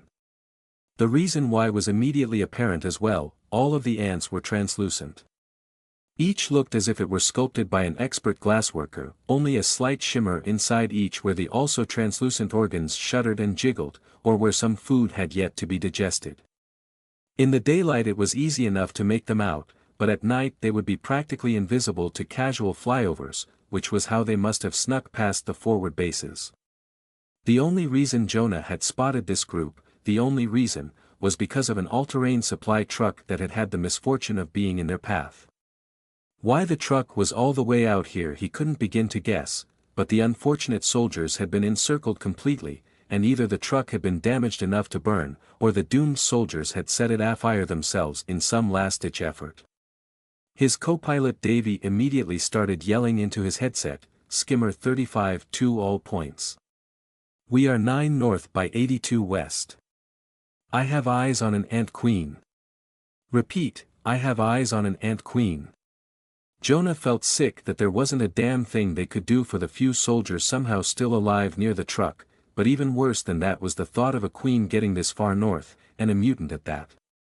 They didn't have any kind of ordnance on the transport skimmer that could kill a queen, nor could they stick around and follow the queen's progress indefinitely.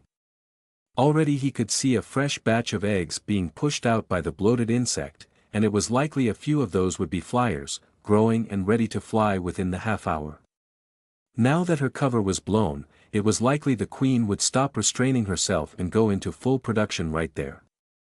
If she managed to dig in and hide, it might be weeks before she could be dislodged, and the entire time she would be able to send those damn stealth ants in pincer movements against the forward bases, or maybe birth her own daughter and try to sneak another colony even farther north. He circled while Davy communicated with whoever he could get a hold of, trying to gather as much footage as possible with the skimmer's cameras. It wasn't much, but maybe the intel would be useful to the eggheads later on. If only there was a clear spot where he could get close to the burning truck. Nothing. Just an argument on proper procedure and politeness. Jonah's blood ran cold. The victor. Am I talking to the pilot of this hunk of junk? Asked the young super. Why yes. We're in the air above a live combat zone dash. You understood. Make sure you get a good look at what I'm about to do, and tell your bosses what you see. I want them to know they don't tell me what to do. No one does. Right. Swing on your right. What? Jonah pulled on the stick hard as the transport suddenly swung up to the right, easily past 90 degrees, and the old girl whined as her gyroscope and engines laboriously compensated. What the hell had that been? He got his answer a second later, as an impact on the ground threw up a cloud of dirt. The dirt rained down and a humanoid figure stepped out of the cloud. The kid had jumped out the side, and the force of it set the skimmer to rocking. Ants. Attacked immediately, workers and soldiers rushing the threat, already going mad from a threat being within the vicinity of their queen. The first ant died as its head exploded, the kid's figure barely visible in the blur that burst the car-sized ant's head as if it were a ripe melon. That blur continued on, in sudden starts and stops, as it rapidly smashed a path to the queen like an angry pinball. Ant soldiers stepped up to bodyblock, but regardless of how many bodies they put in the way, each was smashed to pieces like the fragile glass they resembled. The kid was a bull in a china shop. Finally, the kid reached the queen, and paused for a second to begin his last dash. Immediately, several insectoid figures leapt at him, the translucent shapes indecipherable to Jonah. For a second he feared they had powers of their own, but he knew that wasn't the case. They were only specialized mutants, made specifically to guard the young queen. If ants could trigger, it was only the queens who held that ability. Any other variants were just custom mutants birthed by the queens. Either way, they were smashed aside just as all the others had been. And then the queen was dead. The ants went mad. The entire valley, from north to south, charged the young super all at once. He was nearly buried under translucent ant flesh as they crawled over each other to get at him in their fury. Jonah tracked the blur the kid made as he tried to stay afloat, and with so many ants attacking all at once, Jonah finally noticed the flaw in the kid's power. After every one of those mad dashes, the kid needed to come to a complete stop. Sometimes only for a moment, but other times the kid stopped for 1, 3, and even 5 whole seconds at a time. Not long, but long enough for an ant to take his head off. The only thing that saved him was the ant's own confusion and rage, unable to immediately track him after each jump and needing to reorient on the thread each time. Jonah throttled the skimmer's engines, and made a beeline for the kid. It was made harder by the fact that the victor kept jumping, but eventually he managed to get the skimmer ahead of the kid's path, and turned the skimmer sideways to line up the door. Hopefully the kid could control himself enough to not punch a hole in the bird. Apparently so. The skimmer rocked as the kid landed in the hold, and Jonah throttled the engines to gain altitude. The ants were already making a living mountain beneath him and he wasn't going to chance dealing with that pile of manure. The old bird pulled away fast, and both Jonah and Davy breathed through clenched teeth due to what had just transpired. Then the kid must have put one of the headsets back on, because the channel crackled to life. Holy shit! Is it always this much fun? Jonah couldn't find the words. God damn! Why did nobody ever say so? That was the shit. Is it always like this? I would have signed up at 16. Holy crap. What? You're heading south. Turn us north. North? Fortress City dumbass. I've got shit to do. Get me as far as you can and I'll call us even. Jonah considered smashing the skimmer into the ground right then and there, and if he believed for a second that would kill the victor and keep him away from Fortress City, away from his family, he would have. Even if he'd just saved him from death by ants. Even if it meant taking them all with him. But he knew it wouldn't, so he turned the skimmer and kept flying. North. He'd never forget the sound he heard next. At first he didn't recognize it. It was laughter, coming from the super-powered teen in the back of his skimmer. Not the mad laughter of a victor monologuing, or the cruel laugh of a mean child. Jonah turned in his seat and stared back through the cabin into the passenger hold, where the victor, barely 18, was looking out the open loading bay at the sunset, covered in translucent ant blood, the corpses of the murdered escort team still warm and bleeding on the deck. Laughing the innocent laugh of a kid having fun. Jonah's eyes opened at the sound of a door opening. A man in a suit poked his head in. "Mr. Jonah?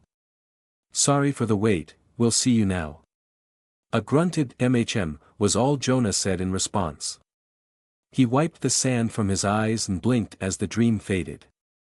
It had been a long time since last he dreamed of Warhead's first escape, likely dredged up by the sounds of some hero brawl that was currently playing on a tiny vidscreen in the corner of the waiting room.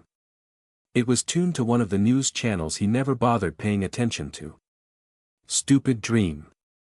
It had gotten most of the details wrong, as they were wont to do.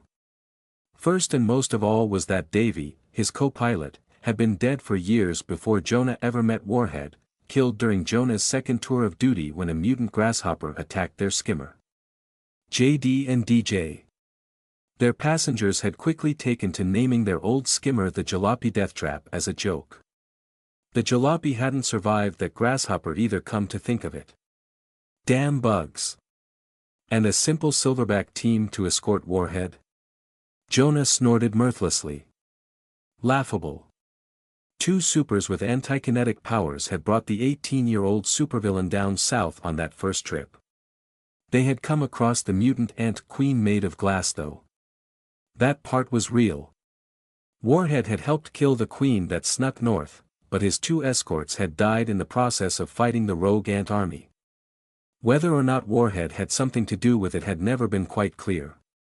Either way, Warhead had commandeered the transport after the fighting was over, and made his first escape from Panama that day. Jonah had done 2 more tours of Panama after that one. Nothing the ants threw at him quite scared Jonah the way Warhead did, laughing as he forced Jonah to fly him as far to Fortress City as they could get. Jonah could do nothing to stop Warhead, but he could help keep the damn bugs away from his city at least.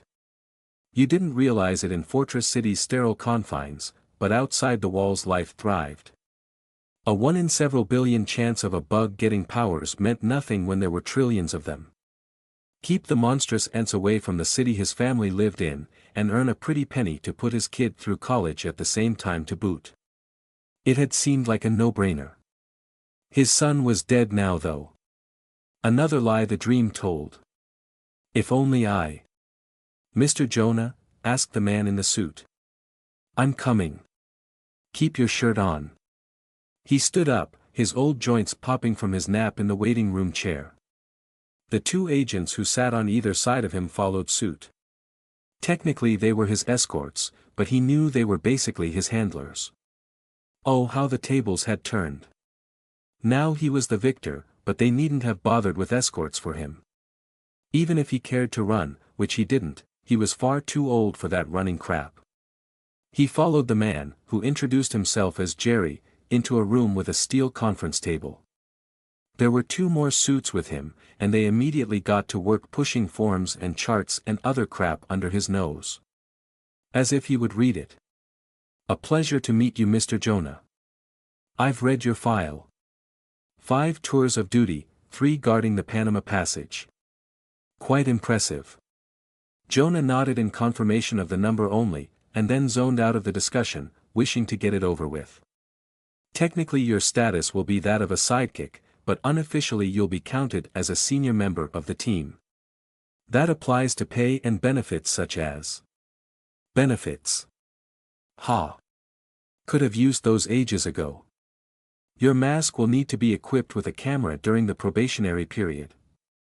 That can be removed afterwards if you wish, although we do encourage keeping it for liability reasons. Some heroes also like to use the footage for social media or advertising, which has a separate form over here. I don't suppose you've given any thought to what you might want as your hero name. You'll have to check it against the database, but as long as it's been out of use 4-. I'm sorry, but can we wrap up this song and dance? Interrupted Jonah, exasperated. I don't know what they've told you, but I don't give a shit about this crap. Sorry to waste your time, but I won't be joining any of these hero teams, he sneered. They couldn't help my boy. Just throw me in a damn cell already and we can all get on with our lives. Dead silence. Cell? Asked Jerry, uncertainly. Jonah almost laughed. Oh, did they not tell you? Destruction of infrastructure. Felony offense. But these bleeding hearts take one look at the fragile old vet and can't do what needs doing. I should have been there for him. Keep trying to give me these deals. Damn waste of everybody's time. Jerry looked poleaxed. That's. I'm sorry, I was given to understand that you wanted to be here. Well, they fed you bullshit then. I don't. Jerry's lips pressed thin, the face of a person who suddenly realized exactly just how much shit someone's fed them. That's unfortunate. Sorry to waste your time then, Mr. Jonah. Then, strangely, he started packing up. Jonah might have expected him to plead, or blow up on the two suddenly sweating aides who looked like they might be the spewers of the aforementioned bullshit. In his experience, suits never mummed up and just left. The hell was his game? That it? Warhead? Oh, hadn't heard. Jerry grabbed the smartphone of one of the aides, who didn't protest, and punched in some buttons before tossing the phone in front of Jonah. Seems Warhead is once again, for the upteenth time, back in Fortress City. E13, my sector, is unfortunately his favorite stomping grounds, so you can imagine I'm in somewhat of a rush, he explained, angrily. Then he went back to ferociously packing up his papers and forms as the video played. It started at Warhead's violent introduction to a large, rock-like man. Jonah's heart sank as he watched. That was Warhead all right, arrogant smile and all. It really didn't matter, did it? Warhead would break whatever and whoever he wanted, and when they finally caught him, he'd break out and do it all over again. And he'd get away with it. All because he also broke ants along the way. Because he had a power that was useful to them, that allowed him to destroy what they needed destroyed. So they let him live. Let him walk away again and again. If it had been Warhead who destroyed his son's company, who destroyed his son's livelihood and dreams, would they have let him walk away? Probably. He doesn't deserve to laugh like that. Not when my son can't. My son was trying to build something. And then the bug appeared on the video, and he nearly had a heart attack. Jerry looked up. Oh, the vampire. Just one of those endemic problems of the outer sectors. Jonah took a closer look, and his heart rate slowly returned to normal. Indeed, it wasn't an ant, even if it looked slightly similar. His old eyes had fooled him. But still, bugs in the damn city. Was I just wasting my time fighting? Time I could have spent with him.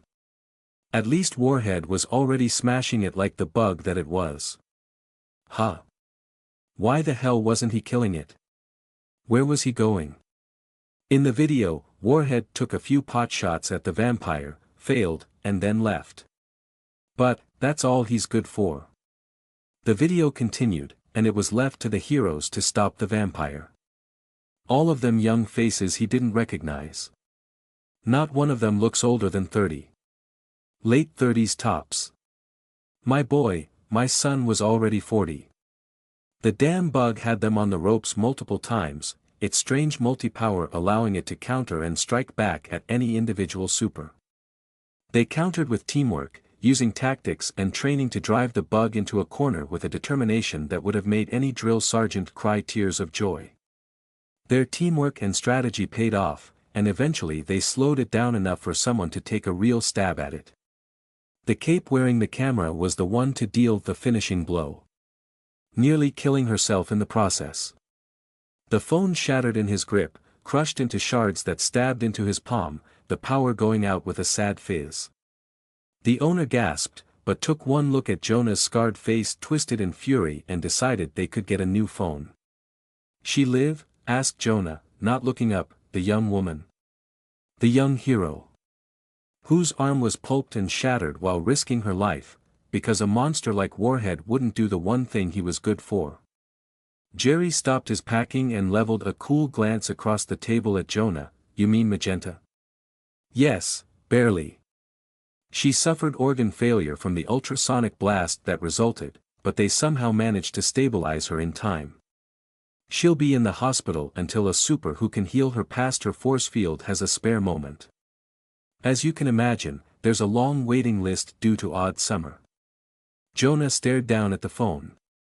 He'd spent his life trying to hold back the horrors of Odd Summer, to keep them away from his family, from the people he cared about. Spent his time like it was water, to make things better for the next generation. He'd failed. His son, the builder, the dreamer, had died alone, his spirits crushed. Warhead, the monster, the destroyer, had lived. Lived and was allowed to be happy. And now the next generation of young people were again selling their lives for a better future. Jonah dropped the remnants of the phone, and held his bleeding hand out to Jerry. "Pen. Hellion." Some days were quiet. They crawled along, and you had time to get all your paperwork done, make a nice lunch, maybe watch a movie, and then hey, still had the whole afternoon to plot your next crime. Other days though. Other days you spent trying to keep your idiot employees from offing themselves, and then the base alarm goes off anyways. Hellion excused herself to her guest, then left her office via her personal elevator, taking it up and exiting to the main hub. She sighed as she took in the scene, which was more or less as she expected. Minions were running to and fro, trying to get to wherever they needed to be. Rather chaotic, as you had veterans and newbies, dominoes and boneheads, idiots, and a few cowards. All of them stepped out of her path regardless of who they were, although some of the newbies and idiots trailed in her wake like flotsam, seeking stability from their boss. All the veterans gave her space. If it came to a fight, you didn't want to be near her regardless of who you were. She headed for Rattleback, who was already in the main chamber attempting to put order to the mayhem. "What's going on, Rattleback?" One of the garage entrances was breached. "Warhead. Warhead. I'm running it as a drill to get some use out of it." Hellion sighed in relief at having someone as competent as Rattleback running things. Some days it felt like the entire company was only a few straws short of collapsing, and without people as competent as her lieutenants it most definitely would have by now. For some reason, recruiting people from the underbelly of society tended to make it difficult to find competent employees. Who would have guessed? They watched the newbies and idiots scramble in circles for a while, until passing boneheads thankfully grabbed them and shoved them in the right directions without Rattleback having to prompt them. Most of the powered minions in HH were rather competent, if only because the incompetent ones didn't last long. Wearing a mask meant you were strong enough to take the hits, or were smart enough to know when to get out of the way. Or you were lucky. Stupidly, ridiculously lucky. Which was apparently a thing, according to certain supers with luck-based powers, but they tended to be a bit loopy. A minion in a domino mask approached, one of Rattleback's trainees, but seemed uncertain as to who to address with Hellion there. Rattleback solved it by addressing him first. "How's the evacuation proceeding?" Most dominoes are about 90% clear, but there are a few stragglers. Almost all the engineers are clear, but there was a problem with the, Scorpion girl. Her name's Nicole. Avoid appellations if they didn't pick them themselves." "Why yes sir." "Well, she doesn't fit in any of the current emergency elevators, and the breach happened on the garage route we had designated for her." Rattleback frowned at the trainee, "Then have her use a different garage route." We were going to, but it seems she panicked and fled into the sewers." Rattleback sighed, have someone ping her mask before she gets too far and let her know it was just a drill. She can't be out of range already. Yes sir, and some of the on-duty boneheads seem to be, missing. Mostly new hires. Both Rattleback and Hellion rolled their eyes at that. Make a note of the ones who went missing and memorize their call signs. Don't assign them to important engagements in the future or rely on them as backup for the dominoes. If it becomes a real problem, downgrade their status to domino. Oh, and don't tell them directly, get a lieutenant to do it for you. Sometimes people react badly. The trainee gulped, yes sir. Rattleback went over a few more details with the trainee, then sent him off to deal with the finishing touches of the evacuation drill. What was that about the girl not fitting on the elevator? Asked Hellion. All the elevators were rated for thousands of pounds, and spacious enough to fit even the largest mutants. It had been quite the investment to set up. Ah, the new girl Tofu brought in during the zombie rat incident, Nicole. Her mutation makes standard conveyances difficult. Hellion frowned in confusion, the girl with the snake tail. Rattleback was already shaking his head, her mutation is far more extensive than that. By her own words, she'll likely exceed 20 tons by the time she's finished regenerating. It's a hyperdense mutation, so she won't be as large as she could be, but it still far exceeds the weight capacity of the personnel elevators, and to transfer her overland a semi-truck will be necessary. Hellion's eyebrows had risen as she listened to Rattleback. Obviously she'd missed that information in the hecticness of the zombie rat incident, maybe Sandra had mentioned it, but in fairness to her she'd been distracted. She'd seen all sorts of mutations in her line of work, and she'd done lots of frantic research on the subject as a worried first-time parent to a child with a mutation, but a 20-ton mutation? The only time you saw those was, ugh. She hated bringing stuff like this up, but being the boss meant asking the hard questions. Is she stable? Asked Hellion. Oh, absolutely, answered Rattleback, to Hellion's relief, actually she's probably more stable than the majority of people we get through here. Smart too. Socket has her on the Advanced Engineers course. Well that's some pleasant news for once, said Hellion, feeling both surprised and relieved. Mutavis affected everybody differently, but a general rule of thumb she'd seen again and again was that the more it affected you physically, the higher the chance of it affecting you mentally. Class 4 mutations, or catastrophic mutations as most called them, almost always ended with the victim becoming a mindless monster in some form or another. Even the ones that kept their minds wound up being, not right. Hellion had needed to put down more than one poor SOB who'd mutated badly, just part of the Cowl territory, and she'd hated every moment of it. Rattleback nodded in agreement. Looks like the evacuation is just about complete. Should we go greet our guest? Yes, I suppose we should stop him from putting more holes in my base, replied Hellion. She led the way to the garage, and then followed the boneheads towards the expected point of contact.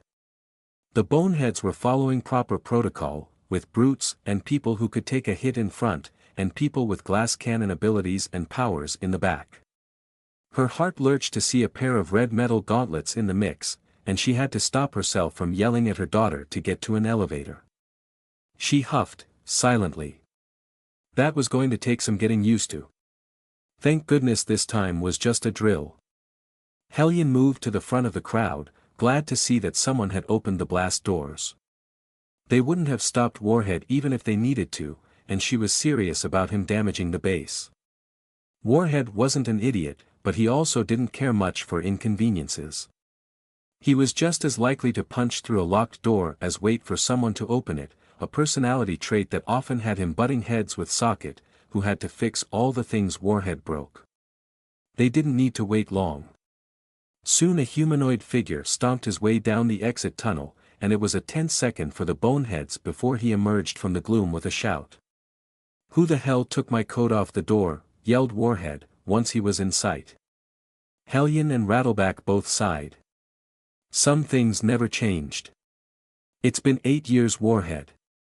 The codes have changed, replied Rattleback, with the long-suffering tone of someone who'd had to explain something over and over again.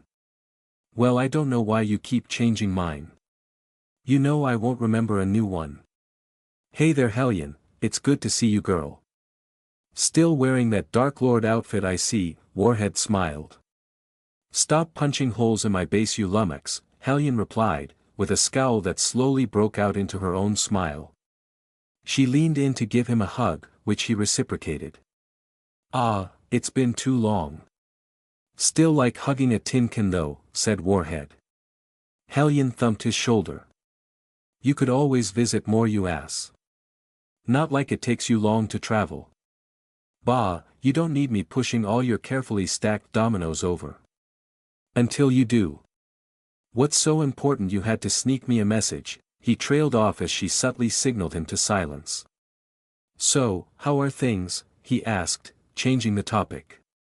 Hectic, like always. Here, let's head to my office.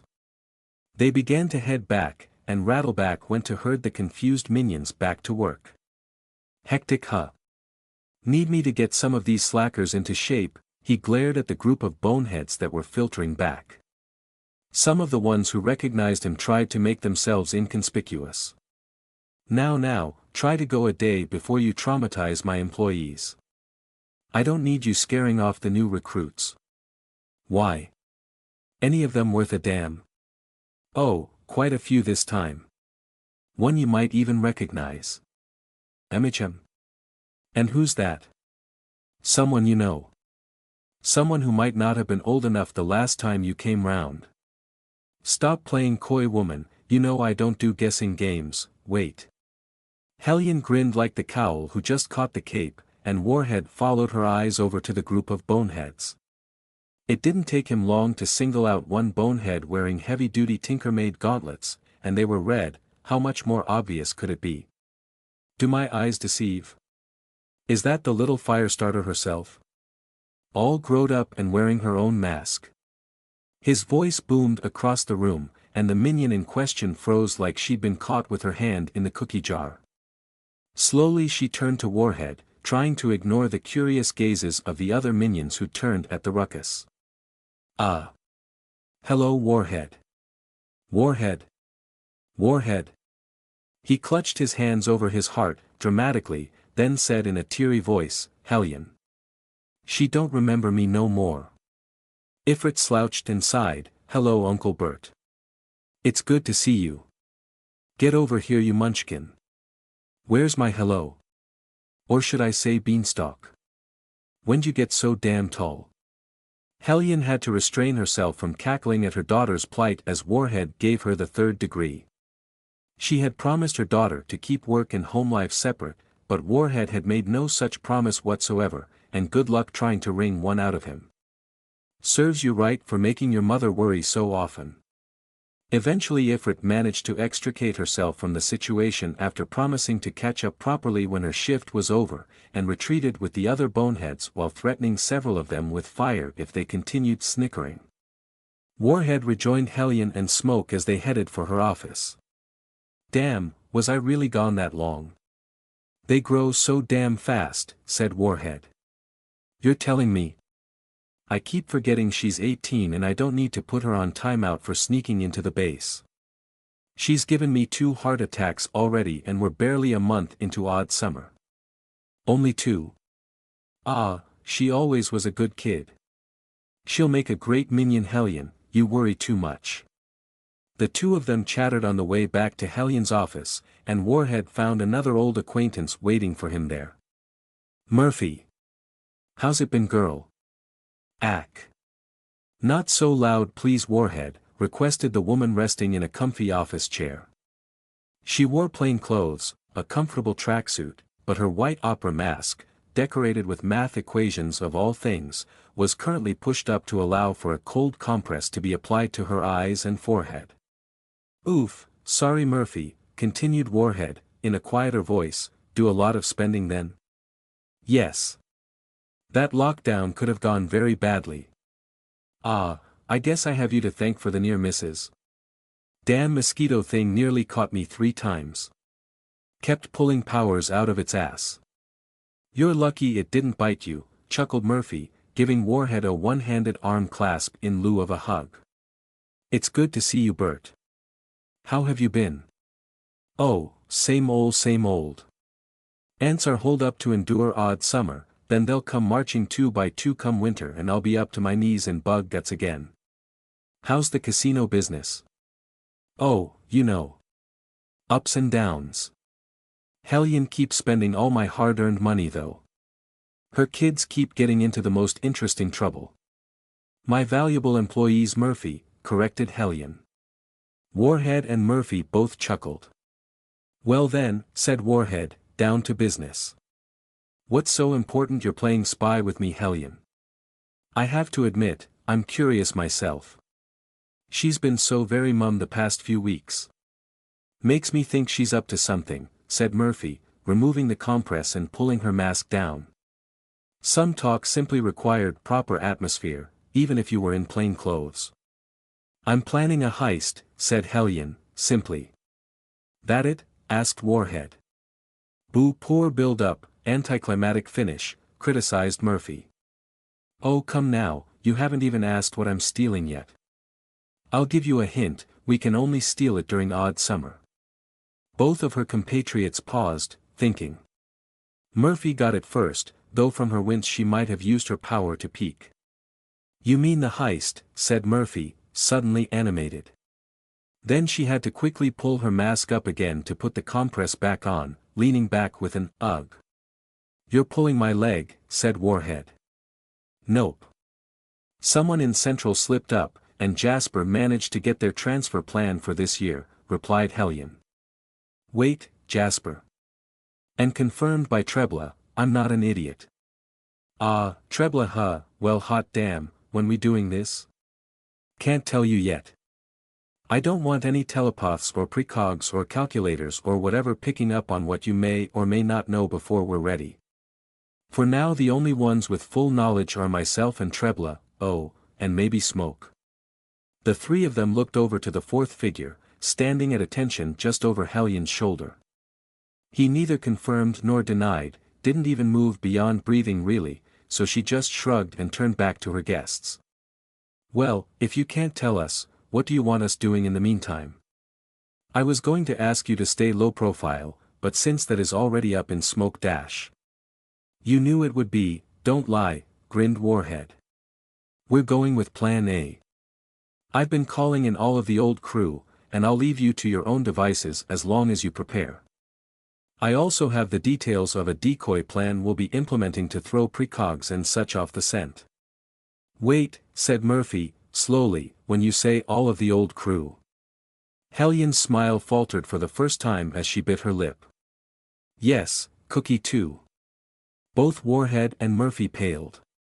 Hellion, cried Murphy. What? Why would you call him? Asked Warhead. Hold on, said Hellion, raising her hands to halt the protests. Trust me, I thought about not doing it, but you both know that if we did this job and didn't invite Cookie, he'd never forgive us for it. Yeah, that's true, admitted Warhead, but still, he gives me the creeps.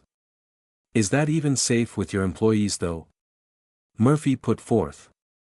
You know how he gets with some people, and my power can't keep them safe from him. I'm not expecting you to spend for that. Look, I'll be making efforts to keep him from getting out of hand. If worst comes to worst, I can always point him in someone else's direction. There's plenty of opportunity with odd summer.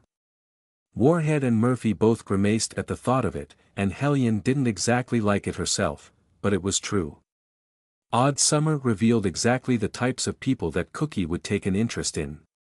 Hopefully that would be enough. Hellion sighed, I'll understand if this is a deal-breaker for you too.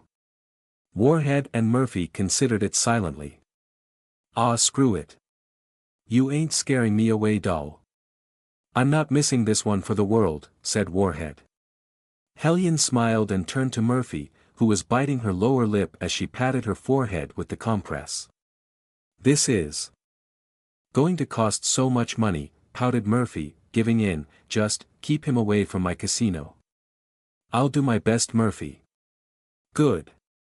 This job is already going to cost enough as it is.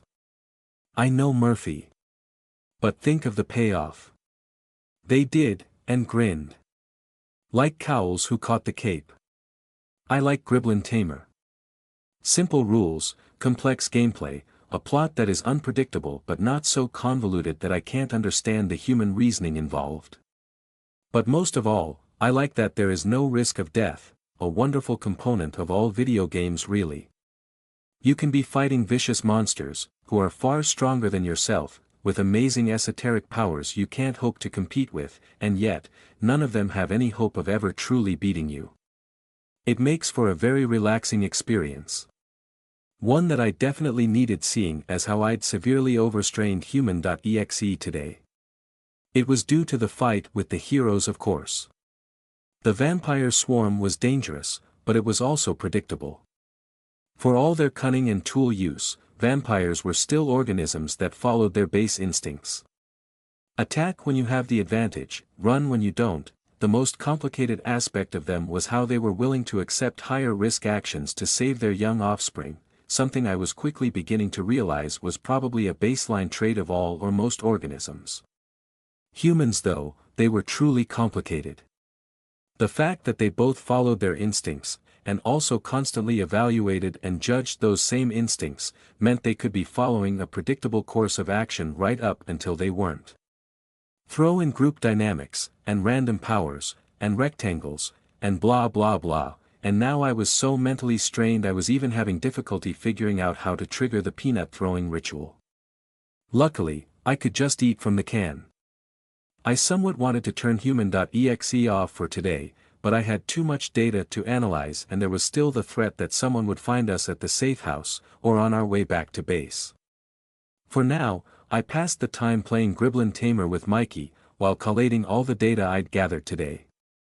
First up was comparing the vampire fight to previous fights with swarming enemies.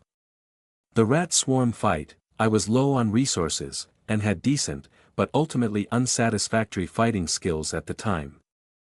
The rats would have torn me limb from limb through sheer numbers until I lacked the resources to maintain function, and likely would have destroyed my core completely. Nicole saved me. The Stitch Rat Swarm fight, my fighting skills were satisfactory during this encounter, and I had the resources to maintain my combat efficiency throughout the fight.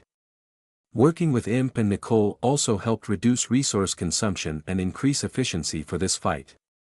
However, the swarm eventually forced me to retreat once the Will-O-Wisp entered the scenario. The Vampire Swarm fight, I was nearly entirely satisfied with my combat skills during this fight. Only minor miscalculations were made once the vampires began their final charge, and I was at no real risk throughout the encounter. The key here was prepping excess micro-units beforehand, and having the skills and tools necessary to survive the swarm long enough to implement my plan. Socket's armaments, Adder's training, and Nicole's biological enhancements were the keys to turning a potentially dangerous scenario into a near triviality. As for the new enhancements from this encounter, the vampire bodies hadn't given much, as my current organs and chitin composites far outdid theirs, and the eggs were too watery, but the blood was an interesting element.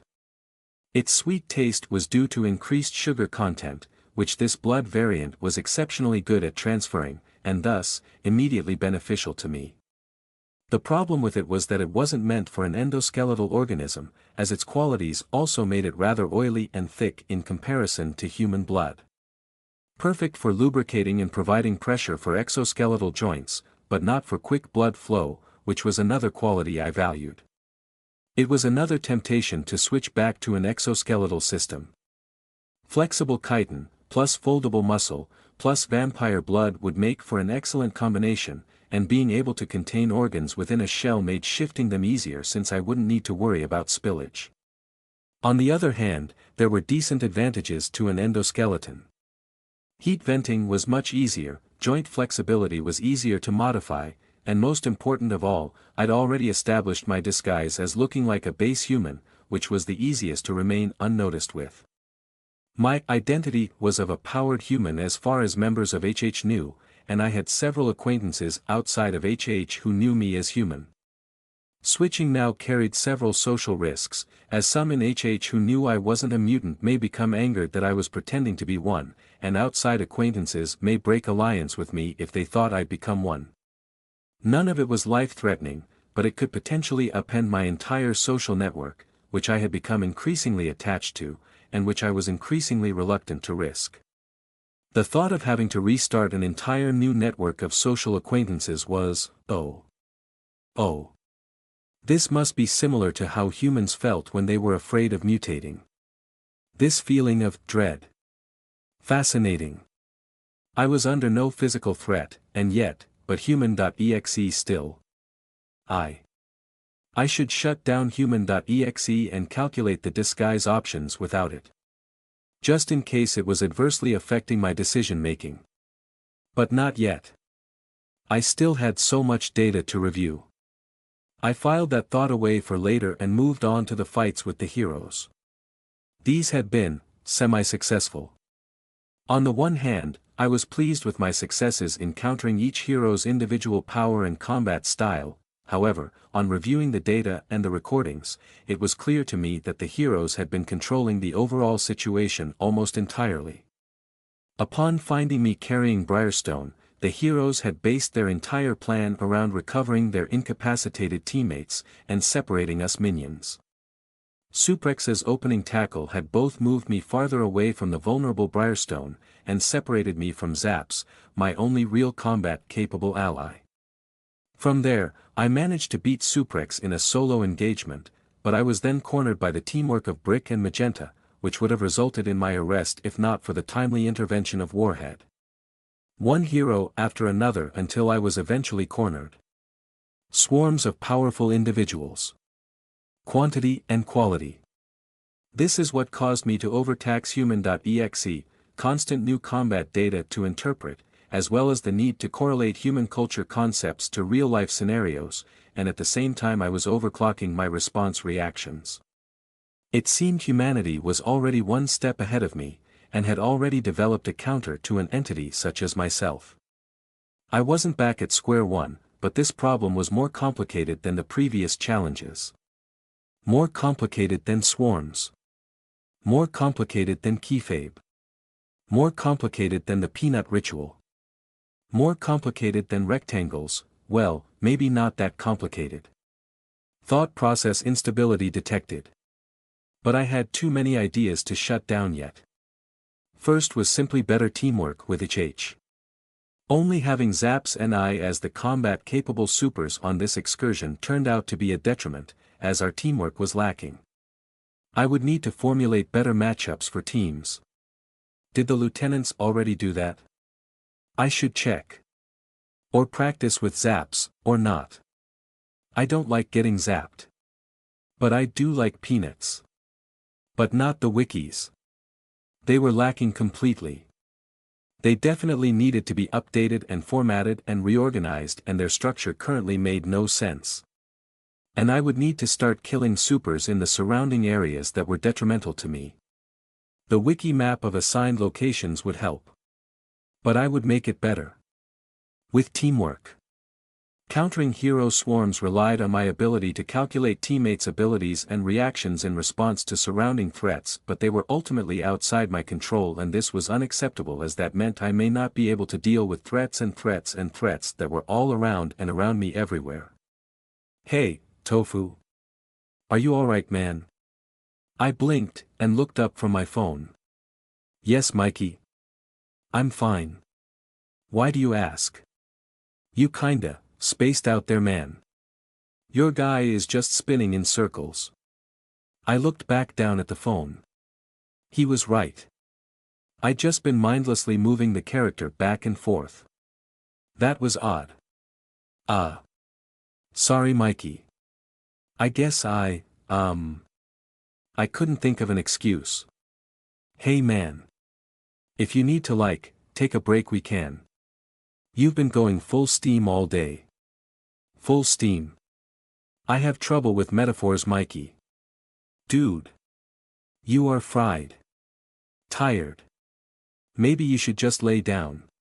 But, we aren't completely safe until we get back. There were so many supers. It's possible we could be getting tracked right now, and if they found us and I was sleeping, then it would take less than a second for you to spring into motion, like always. Dude. Go rest. I'll keep watch if you're worried. You'll stay alert. Promise? Sure, dude. Cross my heart and hope to die. What? That's not, it's a metaphor. I promise I'll look out. Go. Go rest. All right. This heart-crossing thing somewhat worried me, but Mikey was right. I was indeed tired, so I found a good spot in the back of the small recharge station, and turned off human.exe for a nap. Tofu? You in here? Asked Pebbles, entering the room. We gotta go pick up Buzzer. I'm here. Gah. What the hell are you doing under there? Taking a nap. A good one too, I was thinking a lot better now. It seems Zaps had the correct idea about taking a nap after work. I pulled myself out from underneath the couch, and followed Pebbles to the main room with the others. We did a last check to make sure we weren't leaving evidence behind, and then followed Pebbles back to the van. Pebbles had been checking it over while I napped, and assured that he had found no tracking devices. We drove off, heading to pick up Buzzer and then head back to E13. You feeling better? Asked Mikey. Yes. Thank you for keeping watch. Ha, no worries, man. It was reassuring to have Mikey along, as I considered him to be the most reliable of the people with me. While my musings before my nap had been garbled, one thing was clear. For the foreseeable future I would need to rely on my allies. A hero swarm was not something I could currently tackle by myself. To that end, I needed to stabilize the region around E13. According to other minions' assurances, E13 had never gone through an odd summer without a lockdown, a fact that I found worrying. This recent lockdown would likely not be the last I went through, so the area around E13 needed to be modified to accommodate me. That meant heroes who were strong enough to quickly control a lockdown situation, but not capable of uprooting Hellions' henchmen, and not a personal threat to myself. Brick, Magenta, and Turbo, the current E13 team, were all fine. Their restraint shown so far made me believe I had no need to fear them killing me, and of the three I was reasonably sure I could kill Turbo and Brick if I had to. Magenta's force field presented a difficulty, as it was much stronger than I initially thought. It seemed to react in direct relation to the force applied to it, and if it could withstand Warhead, then I had no hope of breaking it. Still, she had followed proper hero apprehending procedures, so I would rather keep her in E13 than have an untested super transfer in for now. From here on out, I'd try to keep my relations with the three of them cordial. E12 also seemed fine. Suprex was especially fine, as his power seemed to actively prevent lethal damage, while leaving him easily strong enough to deal with a lockdown situation. If only they could all have powers like his. Ferosa and Hydrox seemed fine from what I had seen of them, and I had never met Dark Gauntlet before his death. Someone named Maristo was the final member of E12's team, but I hadn't seen them during the lockdown, nor did they appear on any of the news footage. The wiki was decidedly unhelpful as well.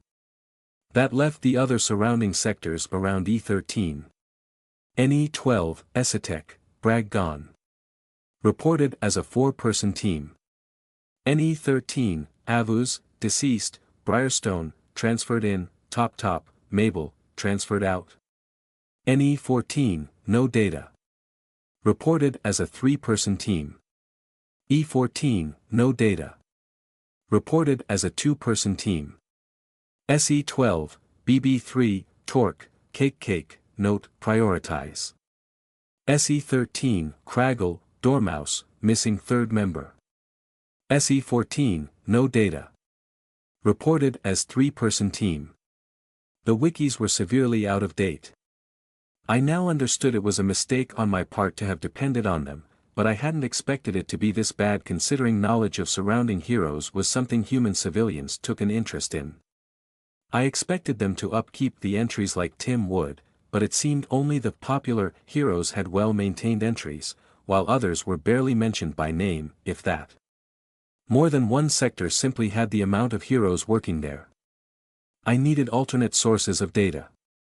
Unfortunately, it seemed Central rather liked the state of affairs, as official sources were also no good.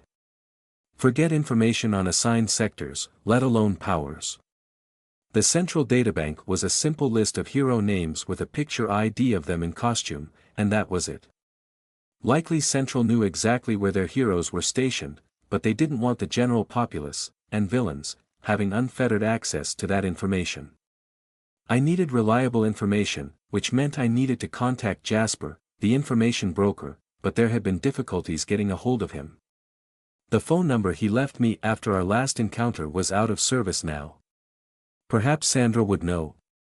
Or maybe Viper. We reached the building where Buzzer was being kept, and quietly collected him. He wasn't wearing his minion mask anymore, having exchanged it for a domino mask.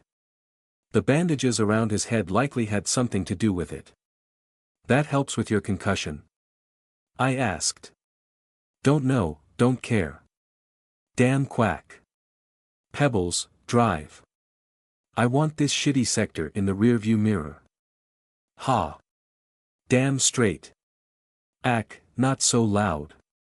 Ah, right, my bad. And. Buzzer trailed off for a second. Thanks for coming to get me, guys. AWWWWWW, he does care. No worries, Buzzy B, you know we love you too, said Zaps, in a sing-song voice. Call me Buzzy B again, and I'll throw you in a bathtub, you defunct toaster, yelled Buzzer, clutching his head in agony soon after.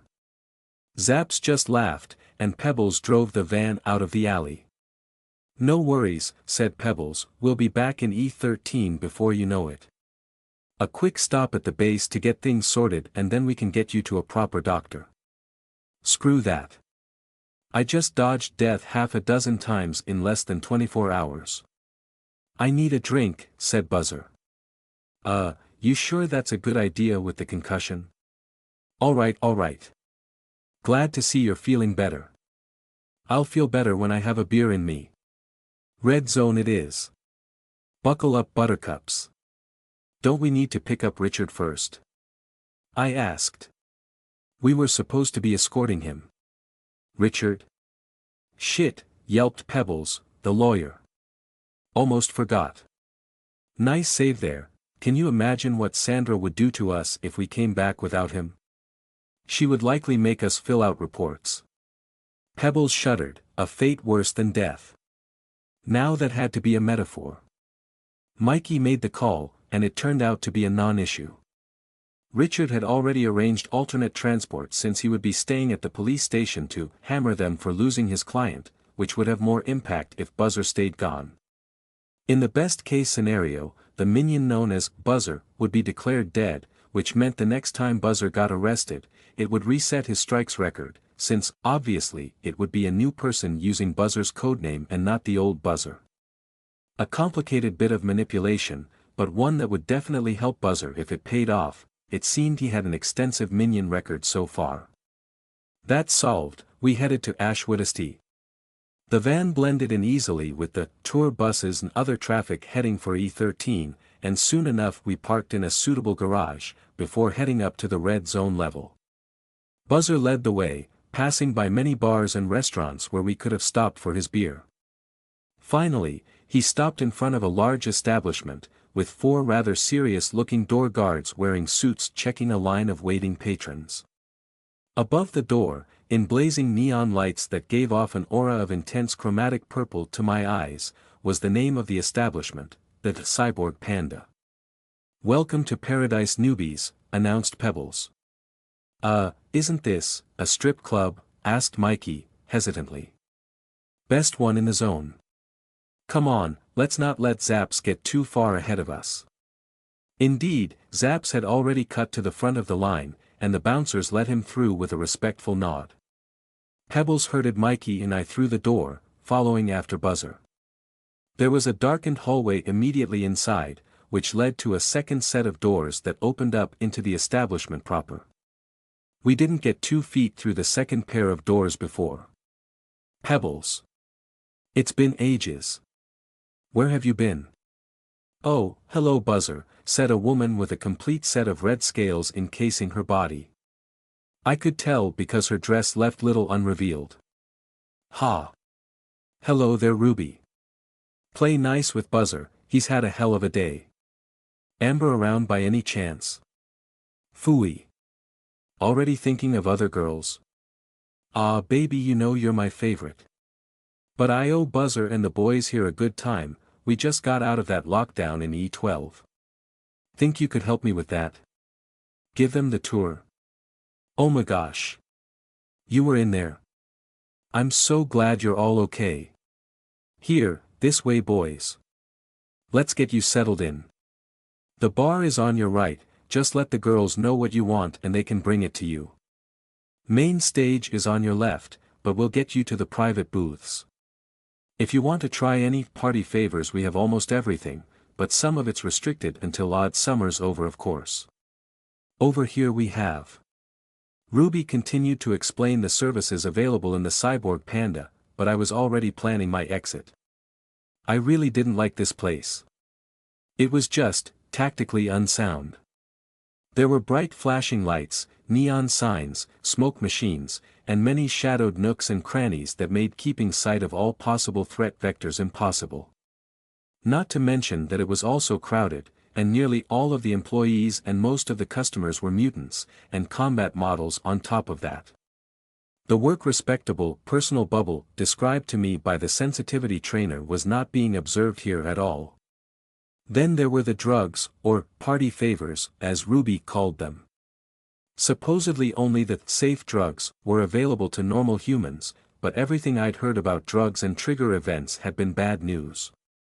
Even Mikey's school had warned the students about it before they were released for odd summer. Did I trust that every patron here would follow the rules on which drugs they may or may not consume? Considering there were several people dancing on tables with their ties wrapped around their heads, no, I did not. Worst of all was what Ruby described as a lap dance, which sounded like the best way to get stabbed by an unknown weapon I'd heard of so far. That much extended contact with an organism you weren't trying to kill. EW. Hugs and handshakes at least had the excuse of being mercifully brief, and were required in some situations to solidify normal social bonds. I didn't really understand this place. Supposedly it was to be able to view underdressed females in a live setting. But why would anyone risk themselves in such a hazardous environment just to look? Maybe I could excuse the humans' illogical behavior if it was their instinctual programming forcing them to attempt to mate and produce offspring, but that wasn't allowed here according to Ruby, so what was the point of any of this?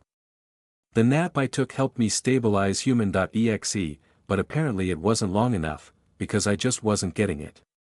At least Mikey was acting logical, staying wide-eyed while nervously scanning for danger.